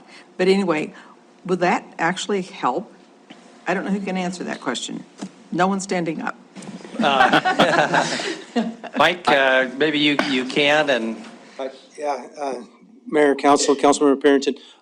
So I would believe like any asset that they could bring in, we would find a use for it, as long as it's not, past its useful life. I know one of the things like they were talking about their ice maintenance machines. If that's still a usable piece of equipment, why wouldn't we, put it into service and start utilizing it? So I can see that there's some assets out there that would be beneficial to us.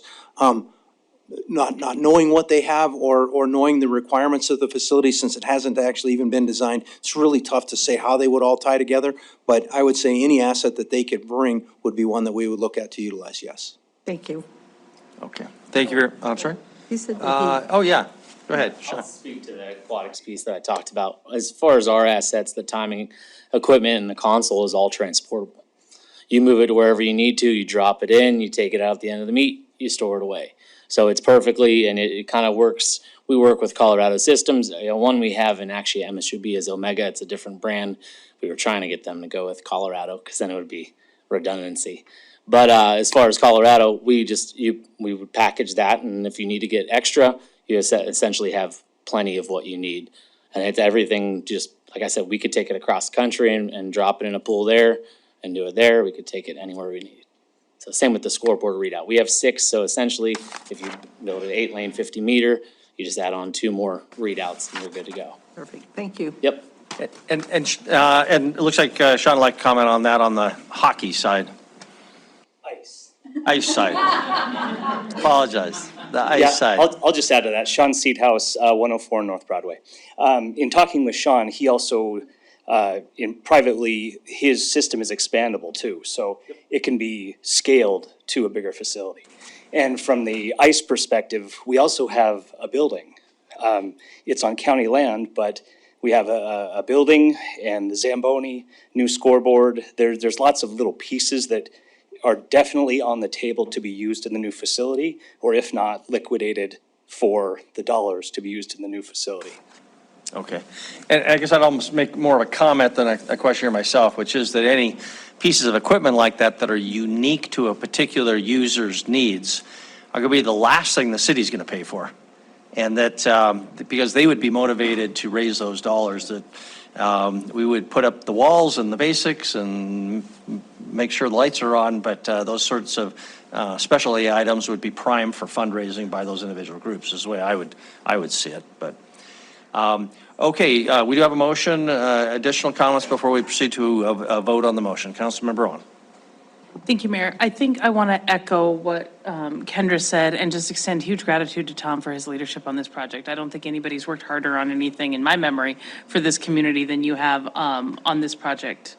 And it's a phenomenal amount of work. I think each one of these projects that is listed here tonight has tremendous merit on their own. They do.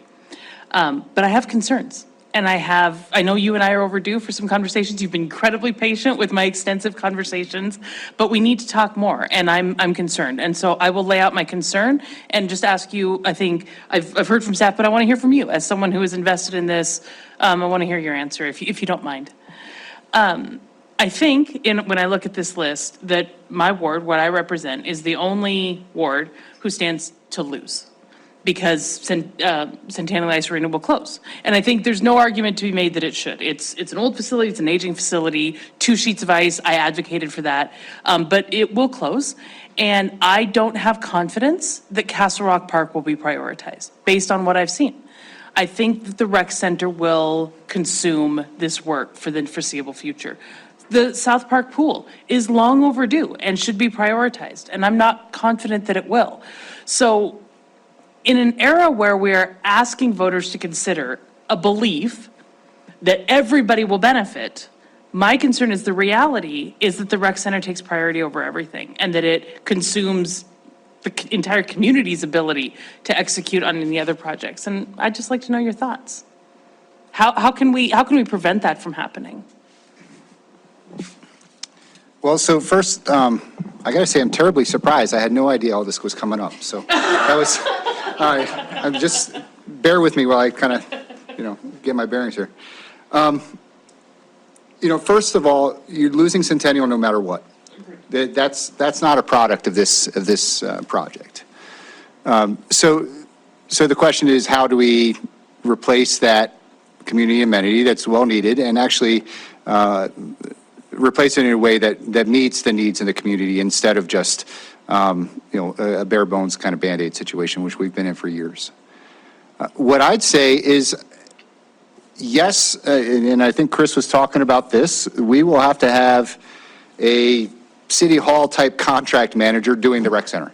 It's not going to be Mike Big managing that project. He will be involved, but probably to this, there's going to be very professional outside management leading that construction project. What I'd say to you, and this is where we haven't been able to have those conversations, I challenge you to help us put the structure in place that meets your concerns, right? It's fair to say we don't think we have the capacity or the skills in-house right now to do these projects, but help us figure out, well, these are the things that would make me feel comfortable. And so when we have a chance to sit down, let's lay those out, because I want you to feel comfortable with it. I think it's important for the community that we deliver on these. If we are able to pass this bond, we have to be able to deliver, and we have to be able to deliver quickly, and we have to be able to deliver in a way that, the rec center can't go over budget and poach from Castle Rock or South Park or anything like that.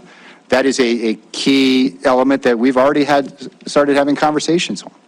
Right, so help us put that structure to place that meets your requirements and puts those things, front of mind from day one. Because you're right, we have to be able to tell the community, this is how we're going to do it. This is how it's going to be managed. It's going to be managed professionally and responsibly, and we are going to be accountable for every dollar that we bond out. And if there are things that you feel need to be in place in order to do that, let's put it on the table and let's have those conversations. It's nice, and sometimes we get to sit here and counsel and just say, I don't like this, right? But it's up to us to put those things forward, and that's been a lot of what we've been doing. Everybody in this room and people around the city have been doing this for the last year and a half, trying to figure out what those things are. So yeah, let's work together on that. I think it's doable. I wouldn't be here supporting this proposal if I didn't think it was doable. But I do want to make sure that we're addressing those issues of accountability because they are important. Yeah, I think they're significant, and I think they're my primary concern. I'm concerned that we can't execute on this scope of the project that we're telling the public that we can. I'm concerned that we can't maintain these facilities and program them as aggressively as we should. And I need to know more, and I hope we're gonna have a little more discussion tonight, but I sense we're gonna push for a vote. So I just have a lot of questions at this point that are unanswered. Okay, thank you very much. Additional discussion, and then we'll try to move to a vote soon. Councilmember Joy? Thank you, Mayor and Council. I do want to express my gratitude to Councilmember Rupsis and the other people who have put hard work into bringing forward this package. Everyone who spoke had so many good points. But I would like to just say one thing. I, too, understand the concerns about the impact on taxpayers. That is a very important thing. We know how we can take donations and at the same time adjust the assessments that we make on property taxes to reflect that reduction through donations. We can do that. That isn't a problem. But one of the things I would like to say is, how do we track those young doctors and nurses, or maybe not so young doctors and nurses, and the people who take care of one of the things that's most important about this community? And there are people who move here because we have such excellent hospitals, we have such excellent healthcare facilities. How do we maintain that if we're not cognizant, we are not working at creating the community where those people want to live? It's impossible.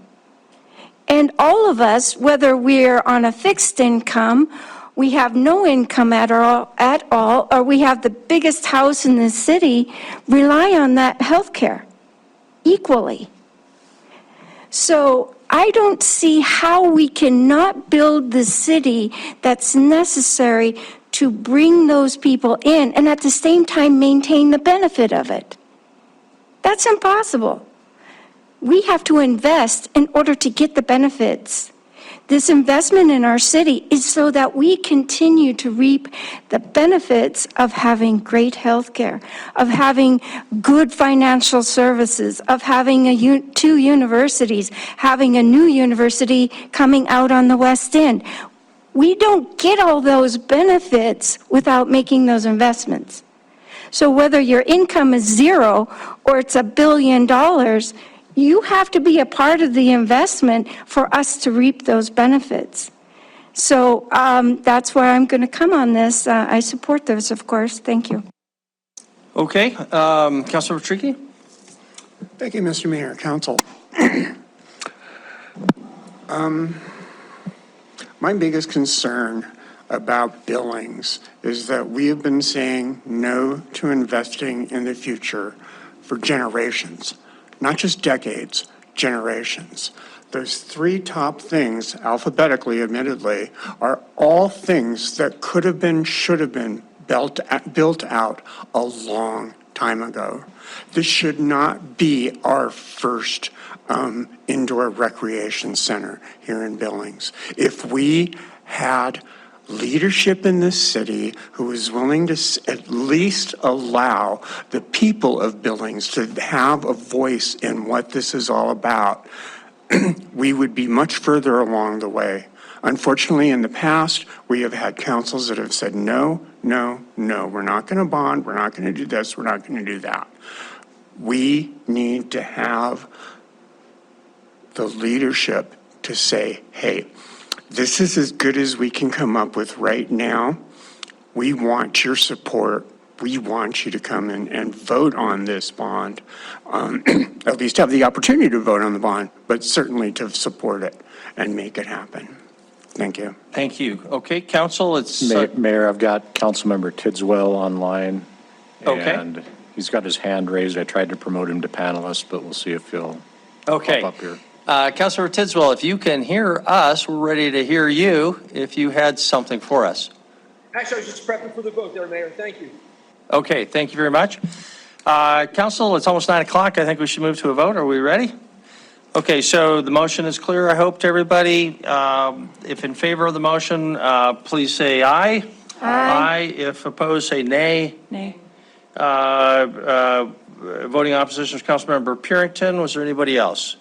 And Councilmember Owen. So motion passes. Oh, and Councilmember Tidswell, how did you vote? I'm a nay. Okay, Councilmember Tidswell was a nay, and so motion passes 8-3. Council, or I'm sorry, staff, you've got your marching orders. Oh, I apologize. I was assuming we had Councilmember Neese with us, so it was 7-3. Okay. Councilmember Boyette.